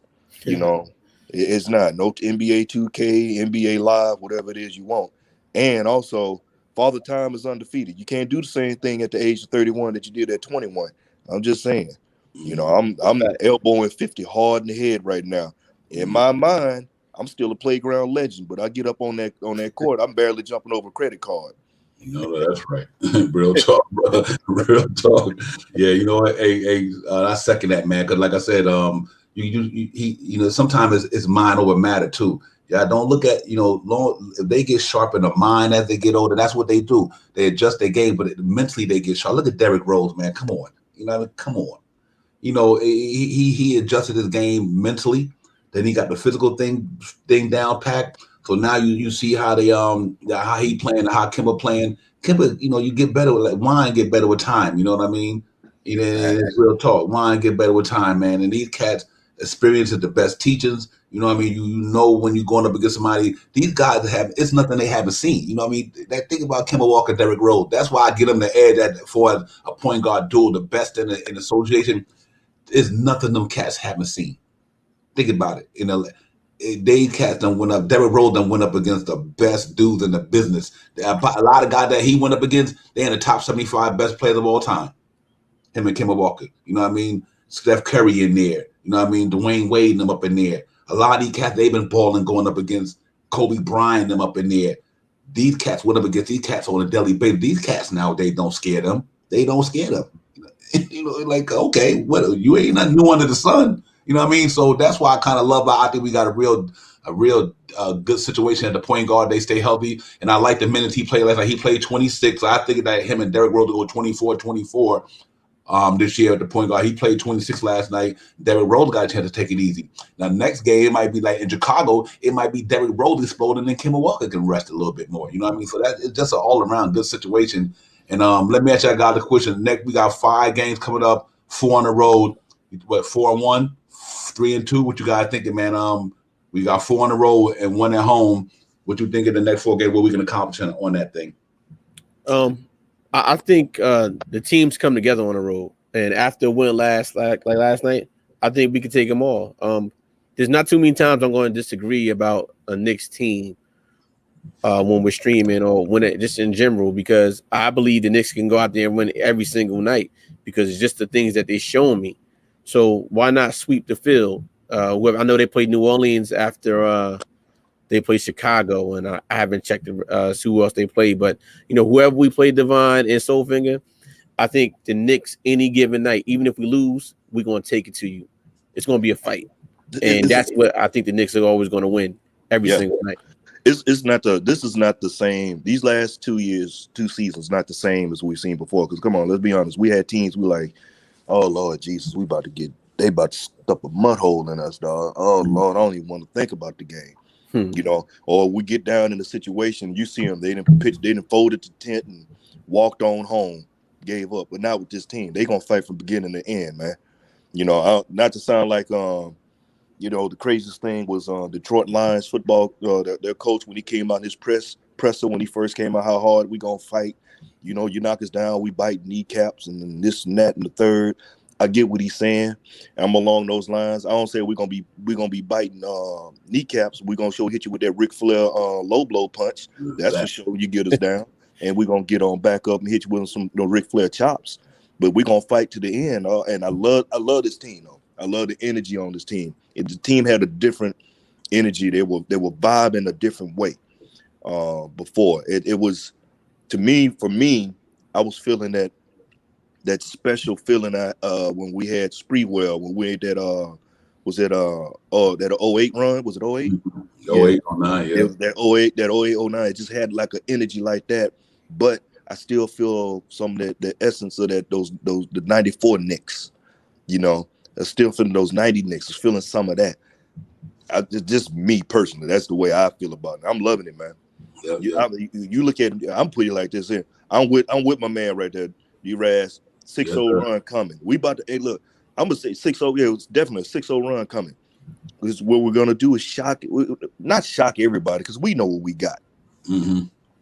It's the media, but I love it. Like, y'all keep sleeping. As the mortal words of Nan said, I never sleep, because sleep is the cousin of death. Got it. Yep, fact. So Devon and Soulfinger, our next 4 games, obviously we play the Bulls. Thursday, Saturday, we play the Pelicans. Monday, we play the Raptors. Wednesday, we play the Pacers. And then for the 5th game, we play next Friday night, we play the Bucks. So, as some would say, I know the Bucks are going to be favored because they're the champions, and but I must tell you about that Bucks game, the Knicks got something to prove. And I'll never count them out because last year we stunned the Bucks. We beat them by 20. Oh yeah, 2020. Again, in the beginning of the season. So, you know, after we play the Bucks almost 3 days in advance. After that, we play the Bucks again. So the Knicks, you know, I do 20. Hey, I'm up into like 18, 17, and 3. Man, that's what I'm talking about. 16 and 4. No, because I'm with you on that. I'm looking at the teams that they have, and I don't mean to keep jumping against, but I want to get back to one solid point. Who was Philadelphia's leader last night? not in points, but who was their mental leader? We would say Joel Embiid, right? Yeah. We got into Joel Embiid's head, and that team cannot perform. And that's what the Knicks are going to do. When we play Giannis, they're going to do the same exact thing they did to Joel Embiid. They're going to nick him with them fouls. Taj going to get in there. Hopefully, we'll have Noel back. And we're gonna get under your skin and make you want to fight and get gassed. That's the Knicks medicine right there. These star players that we're going to play, we're going to take whoever's giving us tonight, we're going to take you. We're going to say, you know what? We're going to make him work the hardest and let everybody else try to beat us around us. And I can see the Knicks doing that on a lot of nights. So I just wanted to bring that up, Devon. But I think we go 4-0 for the next 4 games. I like that, man. I like everything that y'all said, because that's real talk there, and I really do believe that I think we just starting to get into our rhythm. I just think, like I said, basketball is a game of rhythm, and I think Kemba just starting to find his rhythm. Mitch is starting to find his rhythm. I think by the end of this road trip, Mr. Robinson going to be a problem. His condition will be there. He'll be able to be a little bit more agile. Mel Bassanine, salute to you, my brother. Appreciate you coming in, man. I think by 5 more games, Mitch had that stamina almost up to par, and he just going in and just really start getting it down, man. I like what I'm seeing with these guys, man. So I'm gonna go, like I said, maybe 4-0 with the next 4 games, and then you know what? If we get to that 10 win, and everybody else lag behind, I think the Knicks will mess around and sneak up and fight the Brooklyn Nets for that division. I don't think. Man, look, I'm with you on that. I'm with you on that, and I do believe we're gonna start off. We're gonna be 8-10. I do believe that's gonna be our record for first 10 games, 8-10. And I see us really tussling with the Nets for that position. And on top of that, I think we're gonna come at as like I said, I like to use the analogy as a boxer with those teams with that head guy. We're gonna give them body blows, man. Because if you hit the body, you can't breathe.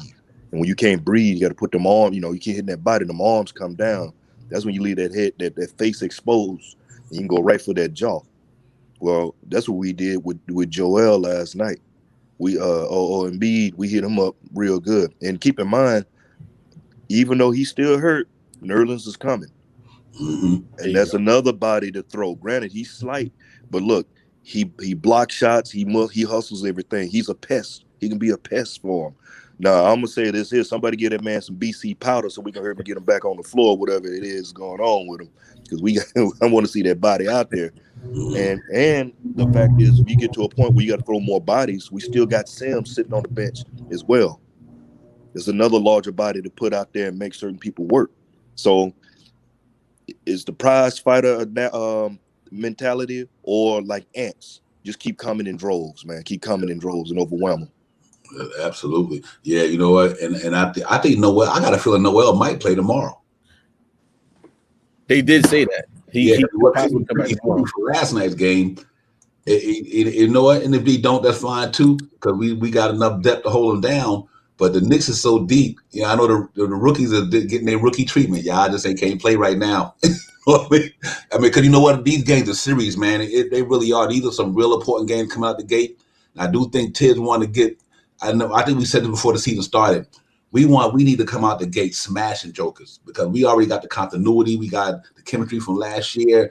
And we just want to get, I think we go out there and start putting cats away early, give us a good cushion. So when we do hit a little mini slump, and maybe in the second half of the season, or the second quarter, let's say, and then we can close the end of the season strong, then we go into the playoffs on a high note and really get somebody a problem. So I think we really need to go in there and get these next 10 games. Just let the NBA know this is the reason why, like Kay, they said they gave us 29 national games. This is the reason why they gave it to us. We back on national TV tomorrow night on NBA TV, and we're going to get a pop of Frank Matos, my brother. Salute, man. Good to see you, Frank, in the building, man. My man Frank Matos down in West Palm holding it down.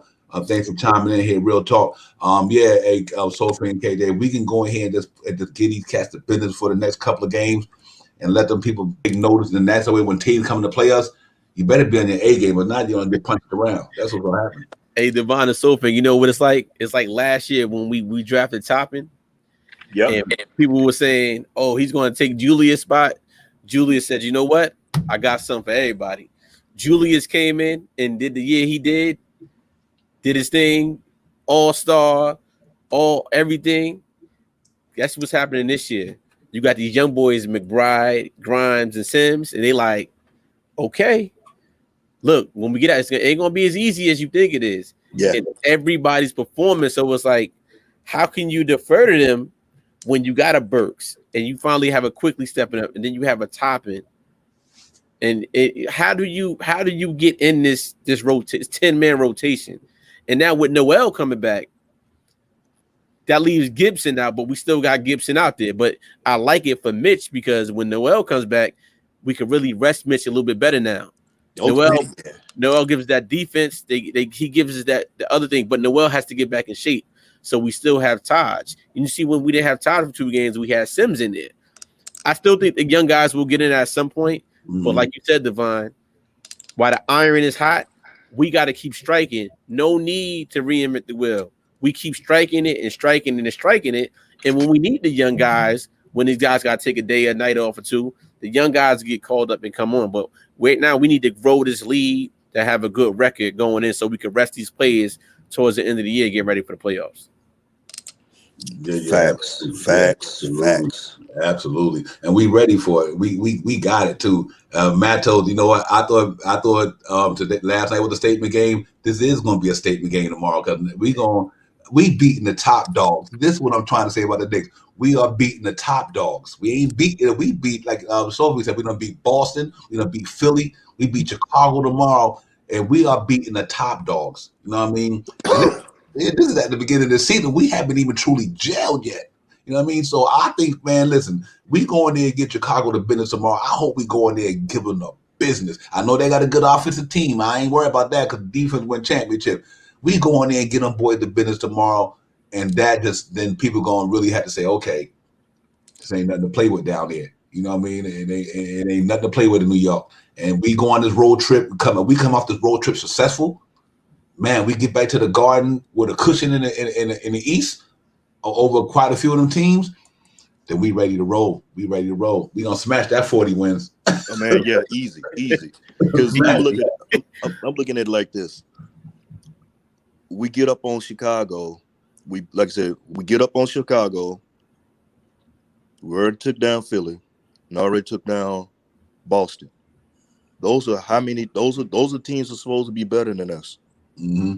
We haven't played Atlanta yet. That's the one they said, oh, Atlanta's gotten better. How so? What did they do to get better? That's what I don't understand. What did they do to get better?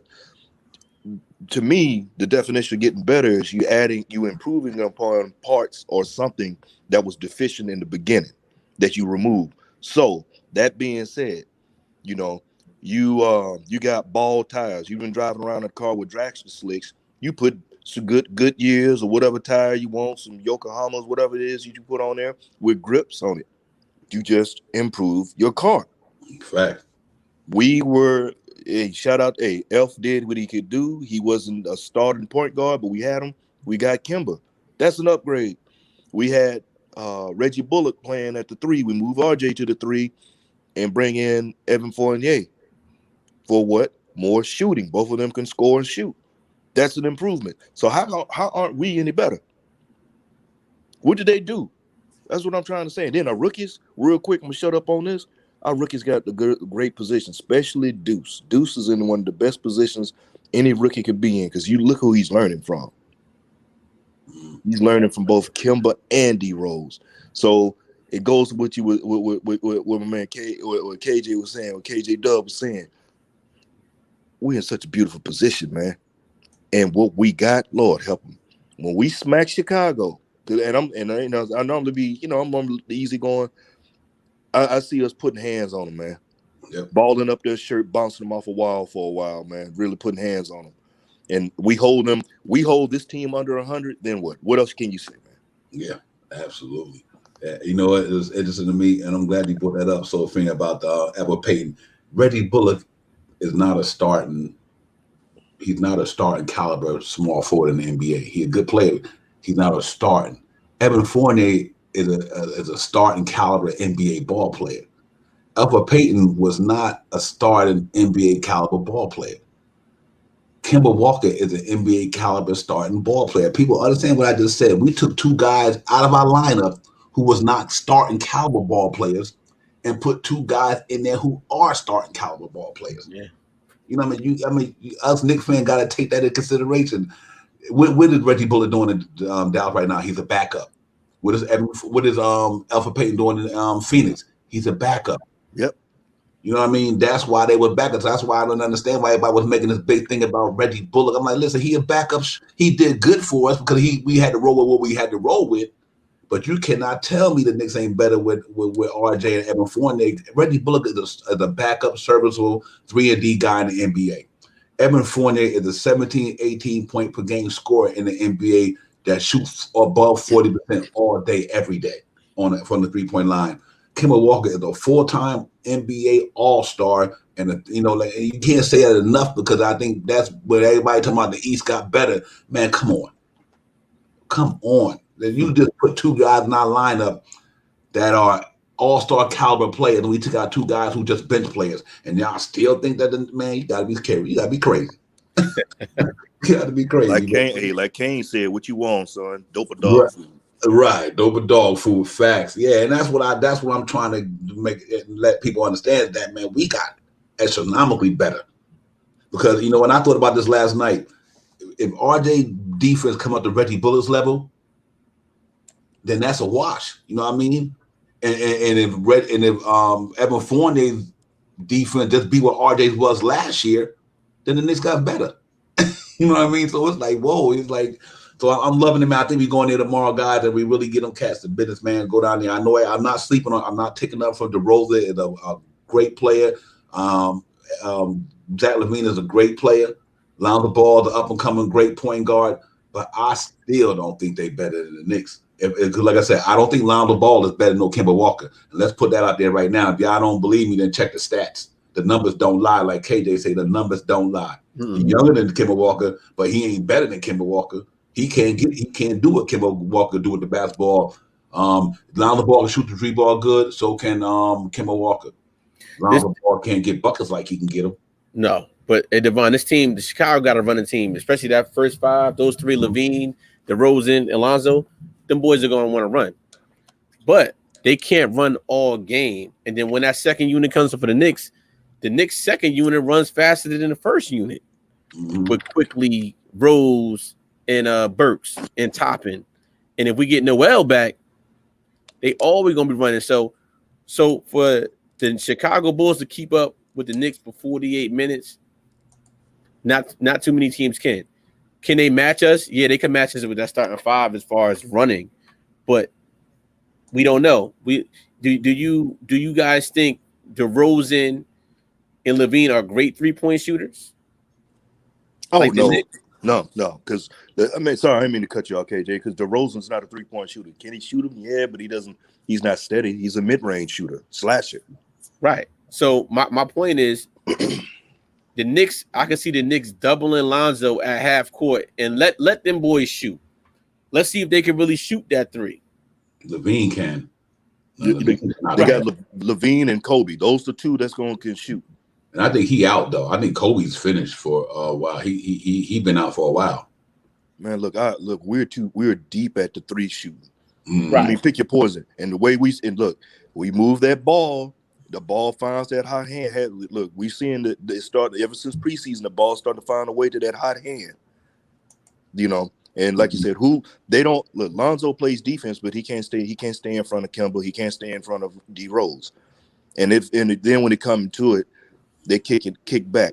Now, the one thing that has me concerned about us, our squad, and everybody kill me now, free throws. I'm concerned about free throws. Even though we were hitting them last night, but since preseason and the start of season, granted, we haven't been really good free throws. We got a lot tighten free throws up. The rebounding, they showed us, they dispelled that because rebound is all about hustle. That's what it's about, hustle. Who wants someone to go get him? We were going after that. They were going after like piranha on meat. So I love that. But free throws on the thing. But who can stay in front of our guards, man? Seriously, who can stay in front of them? Yeah, they can't. And Lonzo, a good defender, but still that quickness, man. The savvy, sometimes, people got to realize it's about the mental game too. And that's why I brought that thing up earlier. Lonzo Ball can defend, but he going up against a guy who got NBA experience, a lot of it. And he's savvy with the ball, and he can break you down off the dribble. So, yeah, it's going to be a big test for him tomorrow. What I love about that, guys, if Kemba Walker make him play defense hard last night, that takes his energy away from his three-point shooting. You know what I mean? So the best way to take a man out of his offense game and make him go hard on defense, which I think this year it'll be a different story when we play Trae Young. Kemba Walker's going to make Trae Young work so hard on a defense side. His energy gonna be a little bit suspect as the thing go on. You know what I mean? Because you start wearing down on one side, and the other side gonna be affected by it. And I agree. Vucevic is also a threat to the Knicks, but I'm gonna tell you something, man. I don't put no center in the NBA. I'm worried about any center in the NBA when we got Mitchell Robinson playing defense. I don't care if Mitchell Robinson only scored 2 points in one game. You just bring that defense to the forefront like last night, and that's what's going to get us to that championship level. Like Rudy Gobert. They signed that man $200 million because his defense only. They don't need that boy to score no basketball. Let that man control that interior and let him lock down on Kev like he did on Embiid last night. And even if Vucevic pulled Mitchell Robinson out, Mitchell Robinson got enough speed, he got enough length, and he got enough athleticism to at least alter the shot. I'm not saying block it. You don't got to block a three-pointer. Just alter it. You know what I mean? And I think if Mitchell Robinson can do that on Vucevic tomorrow night, just to play some gritty defense, make her alter them shots, because he ain't gonna get it. He ain't gonna get it to Mitch in the paint like that. You know what I mean? Because he ain't no Joel Embiid. He ain't even that big. Vucevic is 6'10", basically. And I just think that the Mitch should be eating tomorrow, man. And if he do, I think we walk out that joint easy. And I think Patrick Williams don't got nothing for the Julius Randle. Literally, I don't think he got anything for Julius Randle. And so I'm hoping that way it pans out tomorrow. Then we get this thing popping, man. I think it's gonna be fun tomorrow night. We're gonna be sitting up in these seats, KJ, and I'm so afraid we're gonna be sitting up in our chair tomorrow night, like, okay. And I just want us to smash them cats, and then after that, I'm good. I'm with you on that, man. It's a statement game. Yeah. It's a statement game on national TV again. And the Knicks are 2-0 on national TV so far. So we got to keep this momentum going. And look, I'm pretty sure they got a dartboard. All right, these teams are supposed to be better than us. Nah, we're gonna show you. We're gonna make you feel us like Philly felt us last night. Mitch is gonna get on Vucevic and the old mighty Taj Gibson with them old elbows coming at you. He gonna tie your butt down. And if we get Noel back, that's even better for us. So we got 15 fouls against everybody's big man. We're really 20 if we add Sims to the front if he gets in. Then our guards. RJ's going to D up Levine, right? He's their best scorer, right? Kemba versus Lonzo, and Fournier versus DeRozan, or vice versa. Either or. I don't know how it's going to work out. But my thing is, who in their team from Chicago could stop Julius Randle? I'm not even talking about Julius Randle at the 3-point. I'm talking about Julius Randle just taking the ball in, getting that ball, and going to the hole. Nobody can stop that man. And that's why in this game plan tomorrow, I would just go to Julius, go 1-4 high, and let Julius just get up to the hole. Either you're gonna go and score, or you're gonna pass it out to somebody. Because can't nobody stop that man on that team. Yeah, on many teams. It was already duly noted what we did with look what he did to AD last year. AD's supposed to be, he's better than Randle, right? He was top pick and all like that. And Randle with this, Randle that. Man, Randle cooked that cat. He stretched him like Lex Luger in the torture rack, man. He gave him the business. Yeah, he did. And you want to face him one-on-one? Man, get out of here. Yeah. Julius Randle is on another level when it comes to certain players. Because listen, this man, he's the guy who really epitomizes why you give a contract to a certain player. Tom Thibodeau said Julius Randle got that contract. He's still more hungrier. He's even more hungry than he was before he got the contract. That's scary. You know what I mean? You got the bag, because you know what? Think about it this year. After this year, after this contract is up, Julius Randle will be like, what, 30? Yeah, 30 in his 30s. Yeah. Right. He still got another contract to go to. And this is another thing, fellas. Check this out. He wanted to be here. He's fast. He stepped up. How many players Everybody want a player that want the, you know, we talk about these certain players and stuff, but how many wanted to come to New York to be on the big stage? Because not everybody can play here, man. Not everybody's built for this. See what I'm saying? So I got to give that man his dues and his props. Hey, he did. See, with others, they say, well, I thought about it. No, he didn't think about it. He did it. Mm-hmm. He did the damn thing. And look where he's at now. Facts. Yes, sir. And a soul finger to that point now. Now you got to figure the shoe on other foot now. Now we don't need the players that want to be here. The players that want to come now, but now we picking who's going to show up now, walking through that door. Yeah, see, yeah. Well, now we choosing. Now we get to choose. And guess what? If you're not matching the Knicks' pedigree, what they're doing on the court defensively, offensively, you're not coming here no matter what type of star you are. You have to. It's a protocol now, and if you don't live up to that protocol, you're not going to come here. And my thing is, if we got these 10 guys in rotation now, if somebody's getting traded away, it's going to be for somebody that's great or even good, better than that person that's coming in. Because we can't go backwards now. We got to keep it moving forward to get to that championship level team. All I want is consistency. Like I'm pretty sure all you guys want it. For so long, the Knicks, we've been terrible. And the Divine, you know, my time frame is so big. My time frame go back to the 90 Knicks. I know some of you guys, Knicks goes back to the 70s and 80s, but I'm only telling you from my perspective. In all my years of a Knicks fan, I could only remember the 90s Knicks, a little bit of 2000 Knicks that really got going. So I'm in the same boat like everybody else, no matter the age.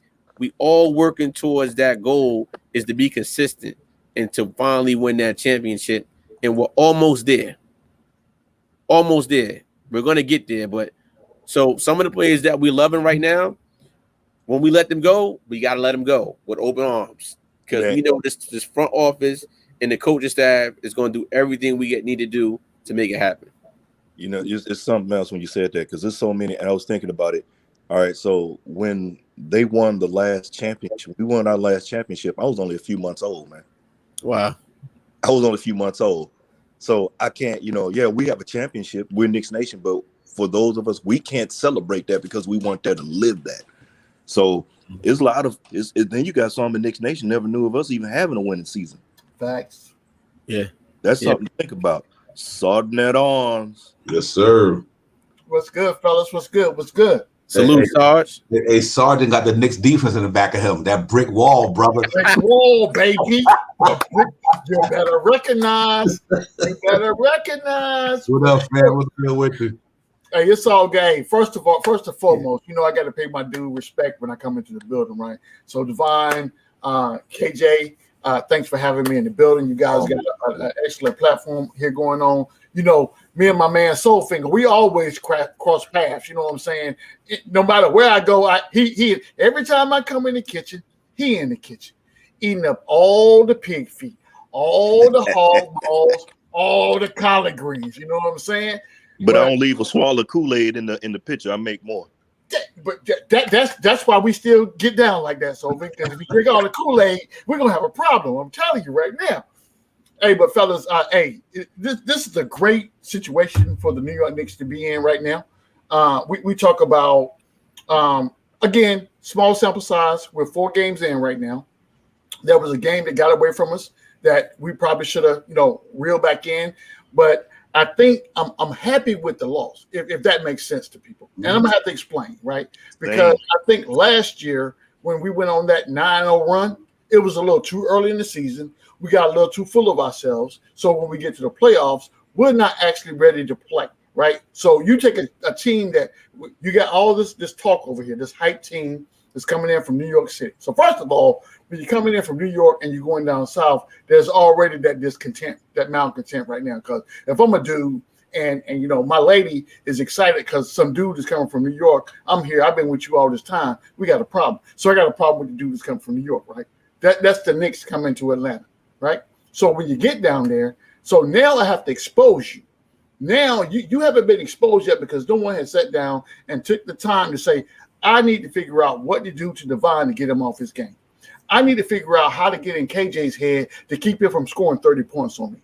I need to get in Soulfinger's head to figure out how to get him out of the post So we ain't got to worry about that block being down there when my guys driving to the basket. And that's what Atlanta did to us last year. This loss that we just suffered against Orlando is a blessing in disguise, because what you saw last night in Philly was team basketball by the New York Knicks. And I said this on Freezy's show earlier. As long as we're playing team basketball, I believe we could beat anybody in the NBA, to be honest with you. Right. Anybody. And when you talk about balanced scoring, everyone except for Mitch on the starting squad were in double digits. And then you drop down to the bench, and these guys coming off the bench, they in double digits. And then you got these unsung heroes coming out, and no one person has to be the person that's going to come in and win the game for us. Obi comes in, he does his thing. Quickly comes in, he does his thing. Burks comes in, and this is one thing I want to make sure everyone understands. And I heard a lot of criticism about Alec Burks. But what Alec Burks, what he brings to our squad is timely baskets. Think about that. Reach. Think about that for a second, right? When everybody else is out there doing their thing, they got open shots, they're not making these shots, and then the other team is on a 9-0 run. And then, quickly gets the ball, he throws up the floater comes out. We get an offensive rebound. We kick the ball out to Burks, guess what he does? 3 points. Stops that 9-0 run. I'm just saying, think when we watch basketball, a lot of times that we get a little emotional about what we got going on. You know what I'm saying? But we have to make sure that we watch the game. To L's point, my man Lawrence Mabry, his famous words are watching a game within a game, and that's how I watch the game to figure out how we get better. But I'm excited about where we are right now, and I'm excited about what we're doing tonight again tomorrow against Chicago. Real quick, let me let KJ get his last word. My brother, my partner in crime, got to get out of here. I know you got to get on his grinds. KJ, man, I appreciate you coming in this morning, my brother, and I see you on the next one for sure. Hey, real quick, I want to get my take. Hey, Sarge, it's always a pleasure seeing you on these platforms, brother. I know you a Giant fan like me, so we here in Divine, Soulfinger. I'm not sure what football team you like, but you know what?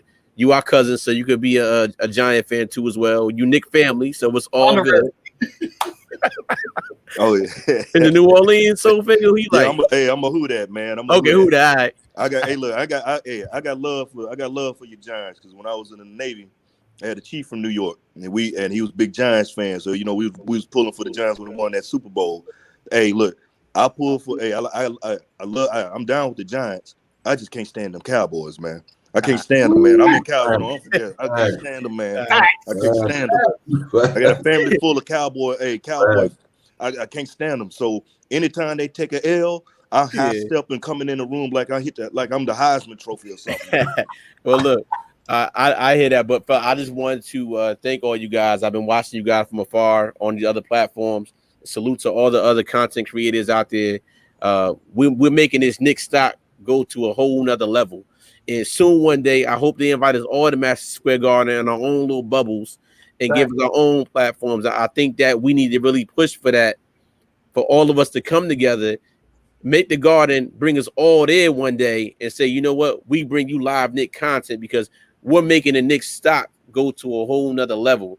We're bringing you real facts on not just this platform, on every single platform there is. So I want to salute to every guy, all the guys and the women that I see in these platforms. Devon, you know how I feel about Knicks Real Talk. CT Streets is buzzing.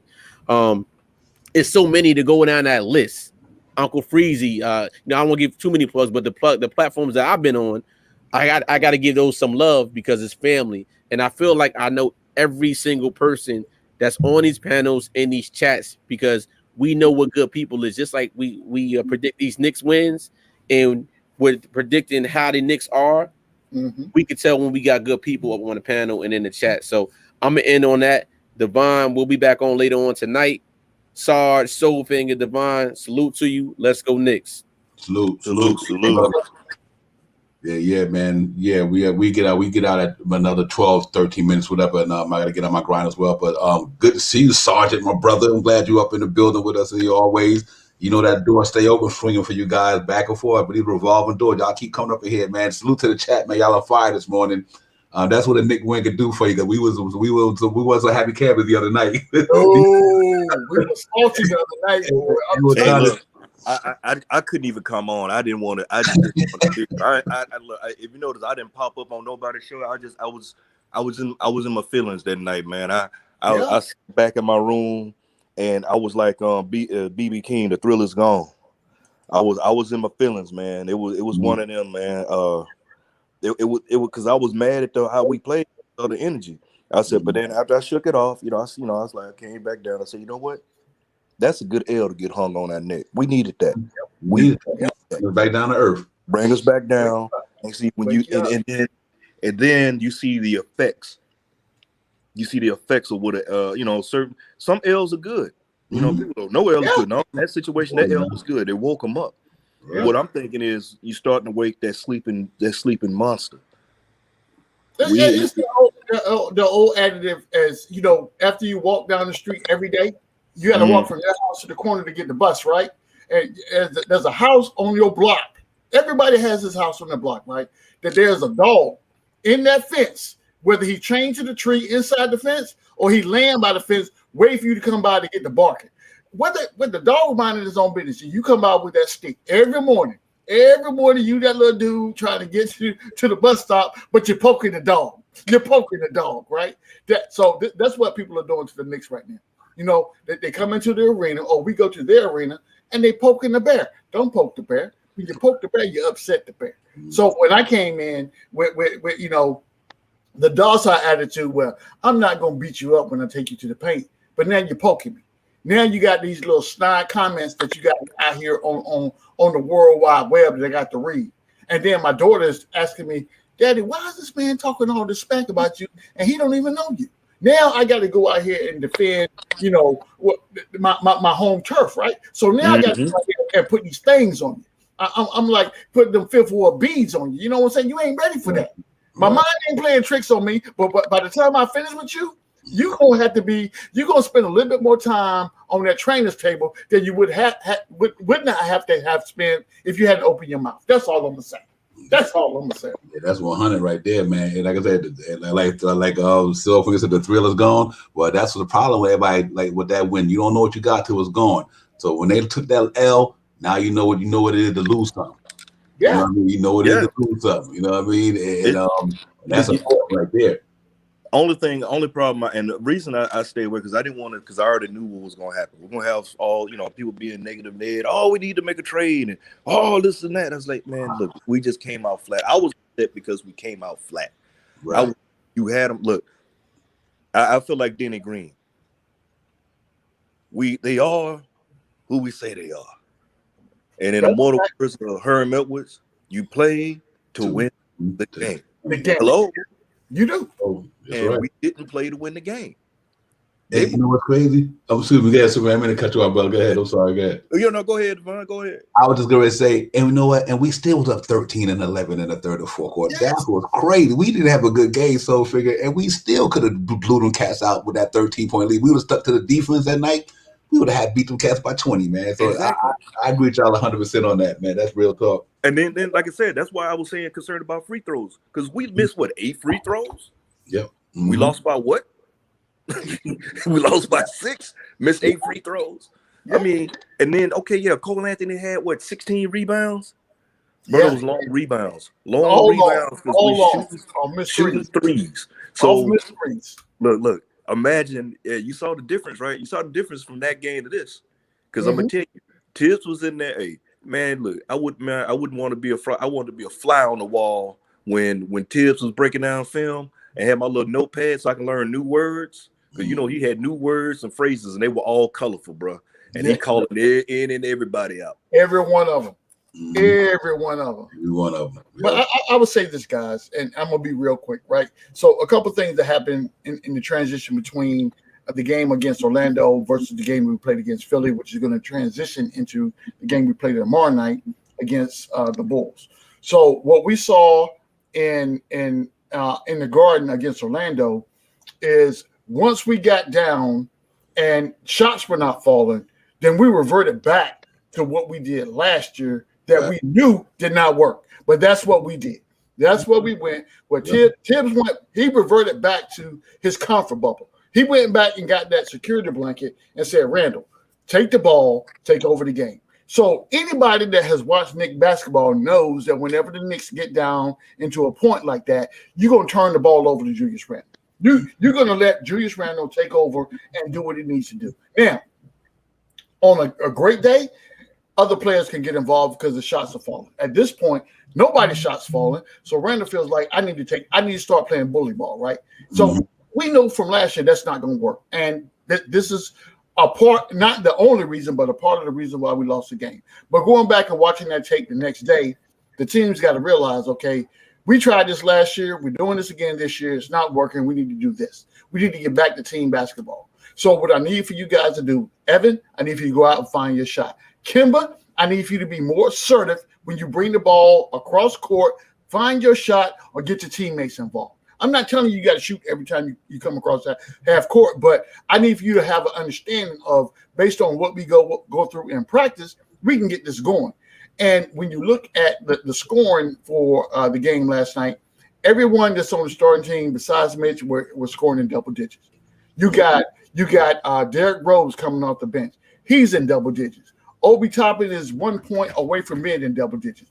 Quickly is 2 points away from getting double digits. Burks is in double digits. But again, when we talk about timely ball, this is what we're talking about.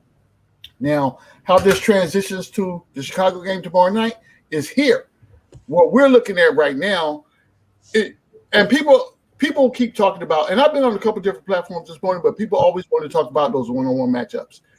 Get that out of your mind.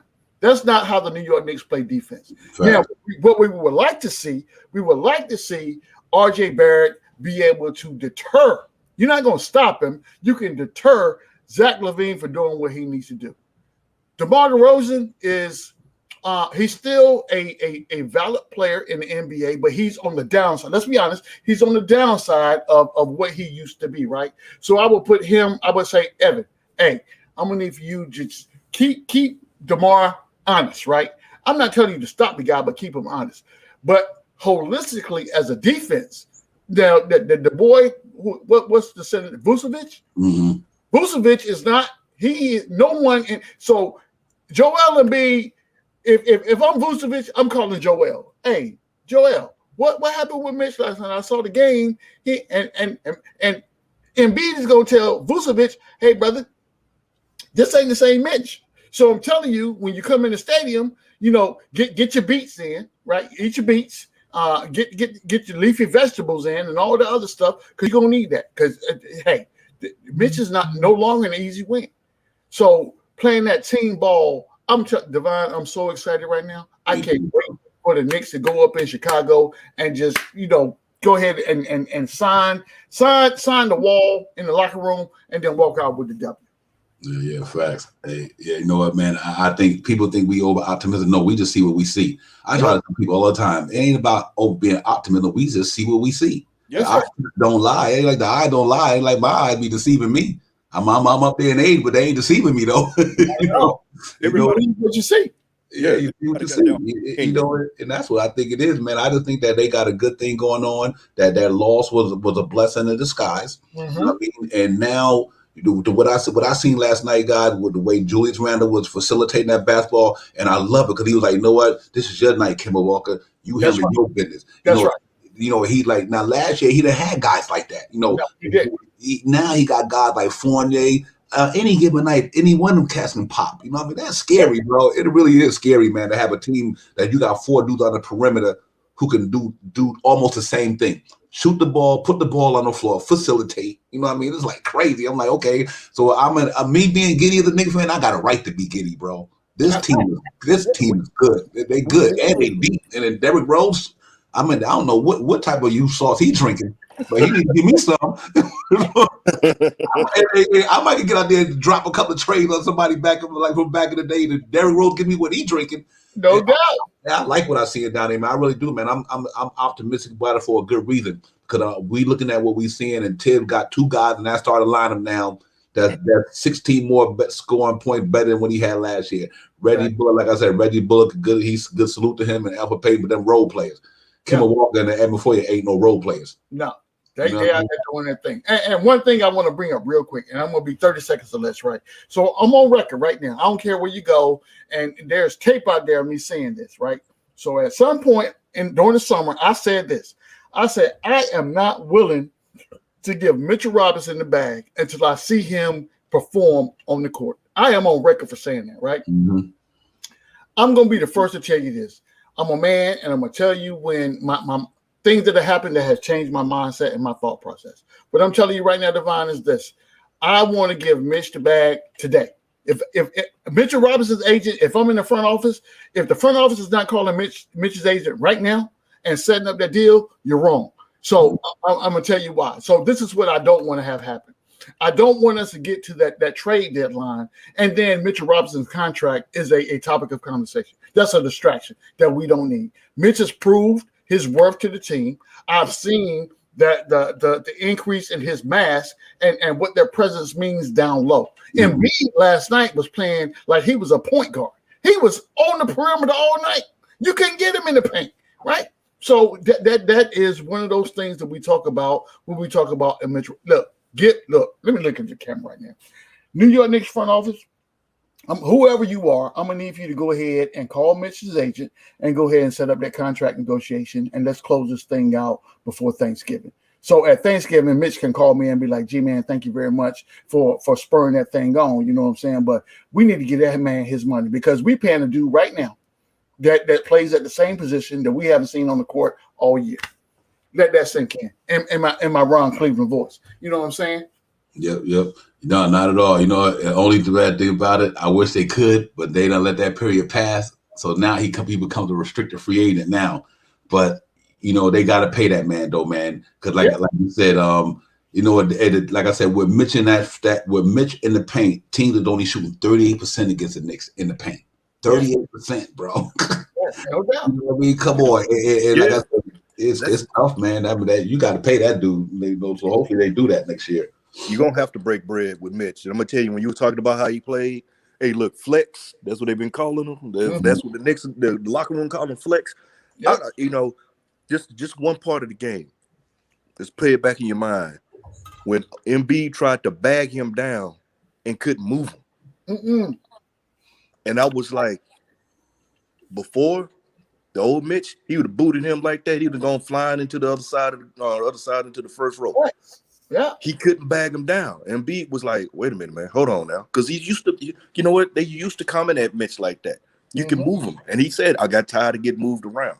Yeah, you know, only other. So now you just went up against one of the other best centers in the league. The other one is Joker. So let's see. And then the next test will be Joker. But let's go. Like you said, Devon, like you said, Sergeant at Arms. Gonna pay this man. Let's pay this man. I know he's a restricted free agent and all, but let's quit shucking and jiving and pay this man, because that's Mitch giving us something we've never had before, man. We hadn't had this. Well, we've had a center. We hadn't had a center since Pat. Let's keep it a buck.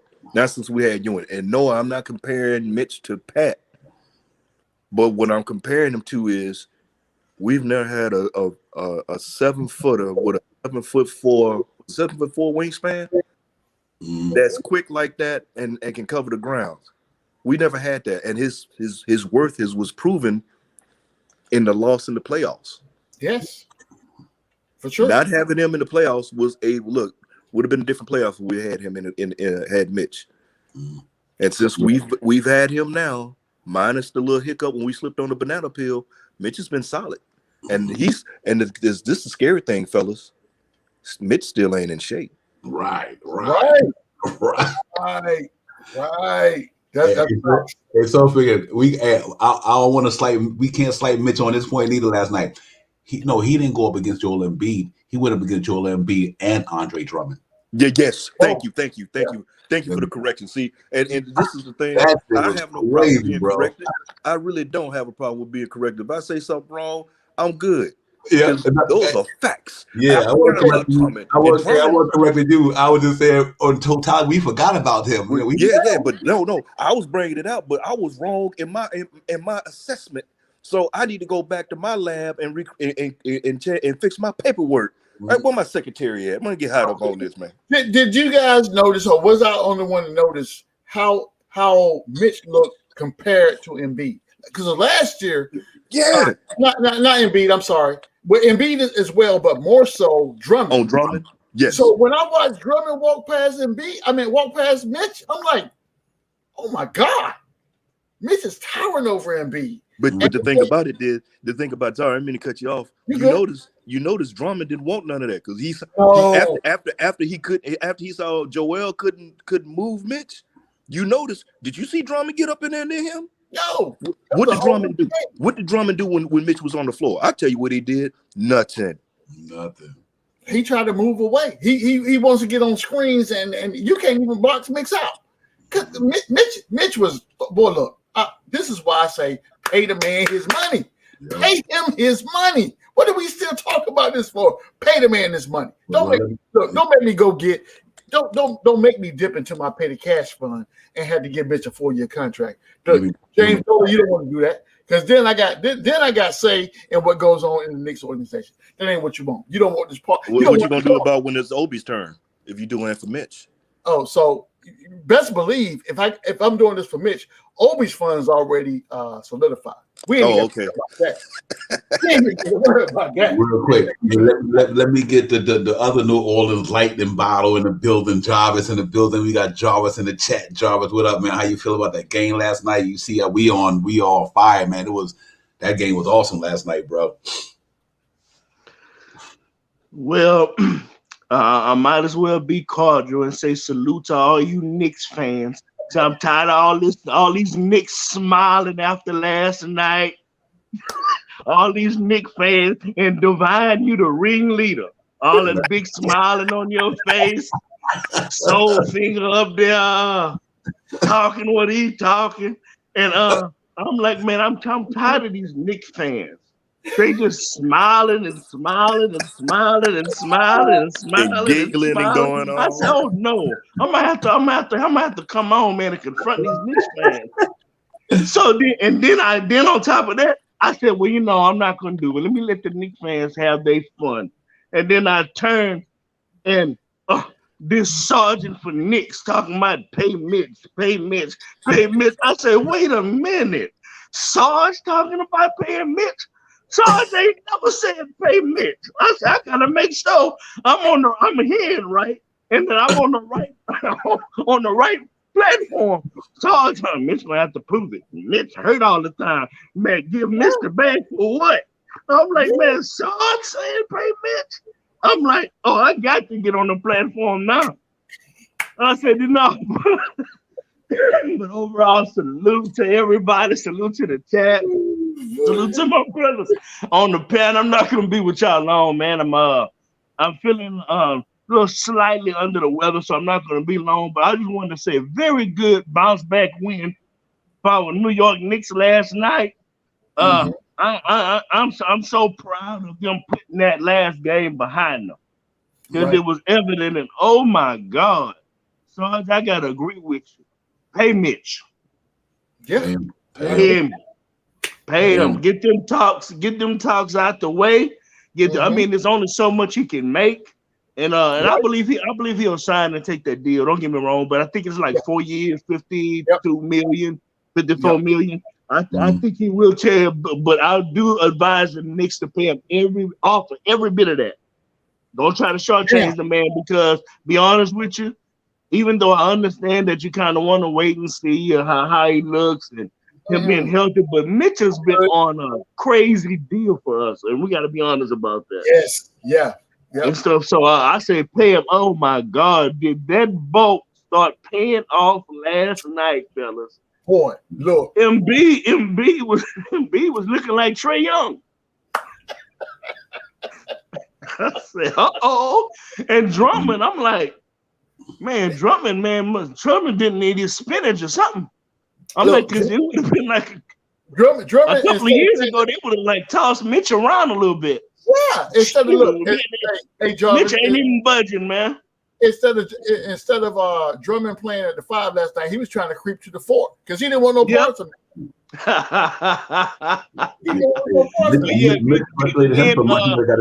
G-Man, he was creeping to that shooting guard spot. Let's keep it honest. And you know what, guys? I wanted to just say one more thing. I know we was talking last show about who's gonna be like really the Robin for this team. Mm-hmm. And whenever I went and I thought about it after I got off the show, I was like, but you know what? There was more than one Robin. I said, first it was Dick Grayson, who became Nightwing. That's right. Then there was a Robin after that. That's right. Then there was this other young Robin. It was like 3 of them. That's right. So when I started thinking about it, I was like, man, it could be anybody could be a Robin. And then I turned on Raw Hebrew Remnant, and he breaking down the Robin situation. And it's like, man, I was like, boy, I said Hebrew is on it, man. So I have to say we'll have a Robin by committee. From night to night, it's going to depend on who has the hot hand. Who has the hot hand? Facts. And who the matchup is, and that's when you'll see your Robins, whether it be RJ one night, whether it be Fournier. Kimba was much more aggressive and not as timid. Yep. Last night, I'm proud of Kimba, but you know, I'm just praying for him to continue to get that knee strength so you can really see that burst from him. Then on top of that, he already had D Rose is already the Robin coming off the bench. So, and then on top of that, Burks acts like he want to get into action a little bit. So I think we good in the Robin part. They just will vary from night to night. But man, good win for the guys, man. I tipped my hat off to Tobias Harris, man. He was balled out. He was playing some solid ball last night, and he always does against New York for some reason. These guys, when they come to New York, when it's about playing New York, that stage, man, it just it elevates some guys. So hey, it's not something that's new for us. We're gonna have to deal with it probably. Probably from year to year, every year, somebody's gonna do something. But the thing is, let's just get the W though. That's right. But I'm liking it, fella. Good bounce back win, man. And Sarge, I am so proud of you, man. Sarge just come around and said, "Hey, Mitch, boy, that's what I'm talking about. Mitch is changing lives and changing minds." Hey, you heard it first. You heard it first. Right. Mark y'all calendar. I got the videotape. Don't worry about it. We good. we got Sarge on record. Yes. I got him on record. I got something in the archives, bro. I'll pull it up anytime. Hey, but Divine, check this out, right? The same way I'm able to come on this platform right now and tell you, my mind has changed on my Mitch take. I'm telling you right now, this book I got in my hand right now, this book right here is full of receipts. And I'm talking about all you OB haters out there. At some point, I'm coming for each and every one of you, and you're going to have to stand on ceremony and defend your take. I'm telling you right now, it's coming. It's coming. I'm trying to clean up. Look, I'm trying to clean up all my garbage right now, Divine. I'm trying to get my house in order. Because when I come for you, I'm coming for you with both barrels blazing. Let's just get that out there. That's why I'm glad I'm optimistic about all our Knicks players, because you never had me in that book. So I don't talk shit about our player because I know, like, nah, you ain't getting me out there. I eat some crow, some sweet baby rays. I do that. I ain't got no problem with it. But you ain't got me in that book, so it's all good. I know. We good. Hey, I'm with you, Divine. I know I'm safe. I know I ain't in that book. You know, right. I said one day, I said his name. I said Obi, and he had the book ready. I said, no. You want to go off first, Sergeant. I'm gonna put that red pen down. I ain't gonna be up in there. You know. Oh wow, boy, wow. I will say this about our team. You know, that everybody's looking for a Batman. I look at this squad as the Avengers, man. Yes, sir. I look at this squad as the Avengers, and any day of the week, you gonna get it. And Mitch, hey, money making Mitch, Flex, whatever you want to call him, the Block Nest Monster, whatever you want to call him. Hey man, pay that man, because that 275, he put it to work, because he had. But you know what? How Embiid look? Think about Friday. Think first Fridays, right? You remember when Debo snatched my man chain? Debo chain, yeah.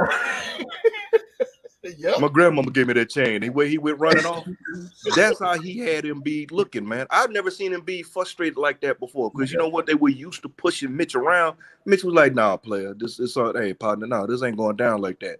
That's right. Break bread. Give it up. So And he stuck them up. So finger to that point, I think what people are undervaluing is this.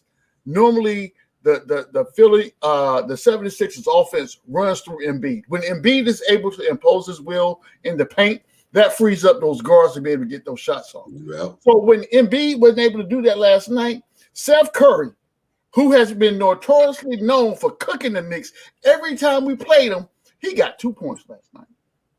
Oh, Let yeah. that sink in for a second. Let that sink in for 2 seconds, right? Yeah. In my Ron Cleveland voice.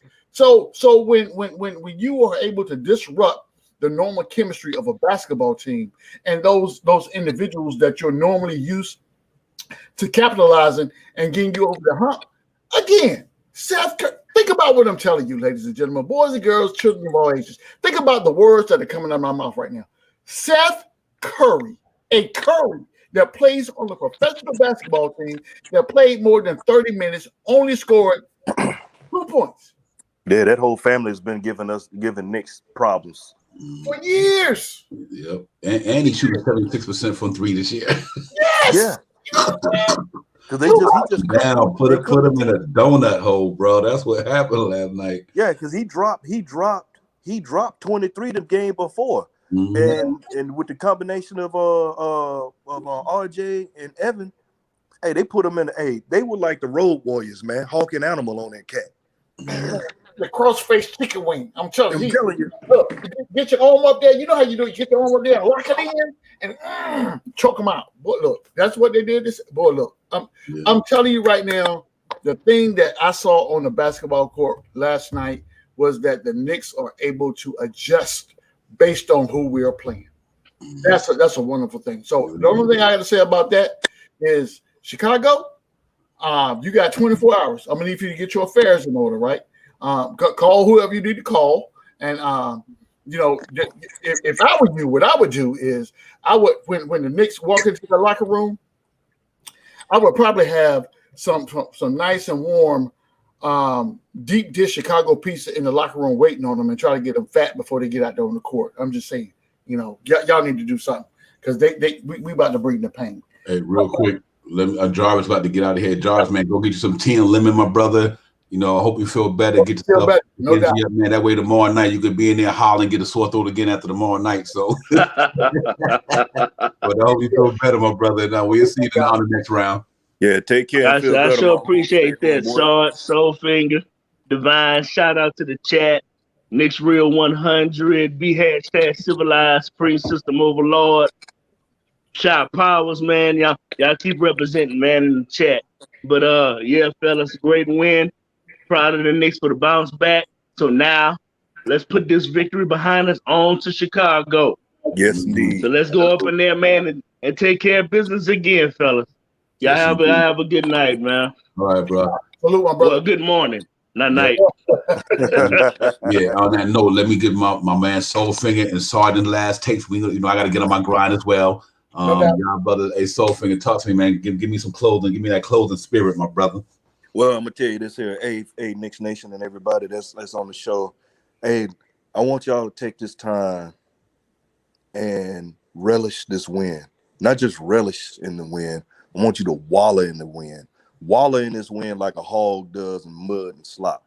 Just wallow all over this win. Just love it. Just rub it all over your body. Just think about it, man. Because this is a statement. I want to hear what and then be real petty. Get real petty. Anybody that and listen to Stephen A. and laugh at them how they get to talking their takes. Because I'm gonna tell you what they're gonna do is come up with an excuse and just laugh at it. But the wallow in this, man. Wallow in it. And then after that, after you're done, let's focus on the Chicago. Let's focus on, like I like to talk about those Popeyes biscuits. You know how hard they are to take down without water? Yeah, hey, let's give Chicago those Popeye biscuits. Shove them down and choke on them jokers. Because we about to see a treat, man. People sleeping on us, and sleep is the cousin of death. We're about to sit up there. We're going 8-2 is how I see us starting. And all the reason I'm gonna say that is gonna be on one of those road trips. It's gonna be a back-to-back game. Well, we may come out flat because I don't see anybody just putting the boots to us. It's not the same Knicks team. So that, as I said on that, wallow in this win. Wallow like a hog in slop. Just wallow all in it. Just enjoy it. Facts. Sergeant and Knicks, you already know, G-Man for life. Give me that clothing fire, my brother. You know how we do. Look, I'm about to hit you with this 30-minute or less spit, Divine. 30 seconds or less. This ain't never happened in the history of me being on the podcast, but 30 seconds or less. Here we go. It's going to be real simple, up close, and to the point. Ladies and gentlemen, boys and girls, children of all ages, understand this. You can be anywhere else in the world, but you're with us today. We appreciate your patronage. Go ahead and hit that like button if you have not already done so. Go down and hit that subscribe button. Hit the notification bell so you know when Divine goes live. I say all that to say this. What we got right now in the Knicks verse is here. So all the things that we've been building on for years and years and years have now come to fruition. What's going to happen tomorrow night? So people will tell you right now, if you ask them, the Philly game was a fluke because we got beat by Orlando. I'm telling you right now, when we step into Chicago tomorrow night, it's on and popping. So if you have not done so yet, I need you to go ahead and solidify your Knicks fanism, right? I need you to be legit in your Knicks fanism. It's okay to criticize the team, but understand we're all New York Knicks fans at the end of the day, and we love what we got going on. I'm looking forward to this win tonight, tomorrow night, Divine. And again, thank you for having me on your platform, my brother. Yeah, real talk, man. I got some of the greatest minds up in the business that's up here, man. Soulfinger, Sergeant, KJW, Jarvis. Like I said, get well, my brother, and keep dealing with that, man. Before you can get back to normal, you can really shout it out. And let's not forget who up in here to chat, man. Sophie 6 Trey, Nick 100, Shaw Powers, Jarvis, again, who was on the panel, Supreme System Lord, Chop Low, you already know. All you guys, man. Y'all Aborigine, thank you for coming back up in the building, man. I had awesome Nick P. We had everybody up in here, man. That's what I'm loving, man. This is what we do. Robert Parr, all you guys, man. I got to get to all y'all. I want to leave nobody out because it's unfair. Be civilized. Peace to my brother. This is what makes it, man. These cats right here, man. The panel and these cats up in this chat. That's what make the show. Mel, Master 9, salute to you. And everybody, man, but we're going to get this thing popping. We got to go in Chicago, handle our business. But let me tell y'all, the Knicks is back. We ain't never left, but we back. And y'all stay optimistic about this season because I think the best is yet to come. We haven't even gelled yet. Kemba Walker just getting in the foot. Mitchell Robinson just getting in the foot. And they just got to get in the rhythm, man. I do think that these next 4 or 5 games on the road going to be important. But I do think we come out with the guns blazing. You know what I mean? And we're going to put work in, man. And I think Nick Nation, we got to be proud of what we're doing this year. And y'all keep supporting these platforms, man, because these brothers out here know way more than ESPN. They know they're not getting production from somebody else. This coming straight from their heart and their mind. We know this is coming from our bodies and souls, not somebody giving us some paper to read off of. We bring it back from the heart, from the mind, from the spirit. And there ain't no place to get better Nick content than you getting on these platforms out here. I don't know whether it's MBK, whether it's the Power Couple, whether it's Blanche Tears, whether it's everybody. CT, my brother, the streets are buzzing. I'll see you later. All you guys, man. Soulfinger, everybody, man. I appreciate y'all coming here blessing this show, man. I really do, man. This door is always open to you, brothers. Y'all already know.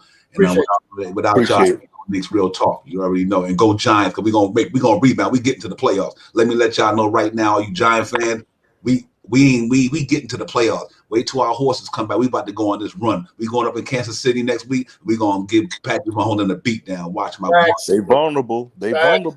They are very vulnerable. They're very vulnerable, brother. And I think that the way our defense, they come around and play like they played against Carolina. We're gonna do some Chuck D. And I appreciate y'all helping us out on that. Yeah, for sure. For sure. We took the like I said, I hit G-Man up just real quick. I hit G-Man up. Hey, good game. I appreciate it was a good game. Hey, we took that L, but I appreciate y'all helping us out, boy. Woo-wee. Now, the other thing is y'all need to go, y'all gonna do what you gotta do with KC, but when y'all play them Cowboys, I need y'all. Look, I'm gonna have to break out my I had a Phil Sims throwback. I'm gonna have to break that joke out, man. Oh boy, that's what you went back in the day for that one right there. Yeah, I had a few throwbacks. I had a Phil Sims go with mine, so I'm gonna have to be an honorary Giant when y'all play them, man. The temporary Giant. I got you. Y'all got to beat the Cowboys. Yeah, we got to beat them. I'm sprinkling that Giants Ferry dust around this weekend. Because I'm so sick, man. I'm so sick of my relatives hitting me up. How about them Cow? Man, y'all get out of here, man. I don't hear about that. Hey, you know what? For a team who only won 2 playoff games in the last 20-something years, they getting on my nerve. Yes. Say that again. My partner, Hey guys, I got to go out here and do what pay the bills. But again, Divine, thanks for having me on the platform. You know what I'm saying? Hey, salute to the Knicks Real Talk. This is where you come and get the raw, unfiltered, uncut opinions on our basketball team. And you may get a little something else while we're here, because we have a tendency to go back and forth on some things as well. But again, Divine Soulfinger, I appreciate you, brothers. Hey, go Knicks. Go Knicks, go Knicks. Sorry, go Knicks. I call it Knicks defense the brick wall. Sergeant brick wall. That's a Knicks defense. You'll hold that shit down tomorrow night. You already know. No doubt. Peace, my brothers. Right. Saw it. Soulfinger, my brother. Thank you so much once again, as always. For sure.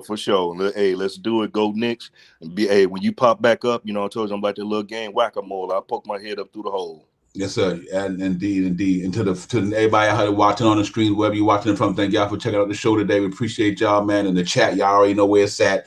Enough said. So I'm gonna get up out of here, man. Gotta get on my grind as well. And thank y'all. Hey, man, we'll see y'all on the next one. Next Real Talk. We out of here, man. Peace. Peace.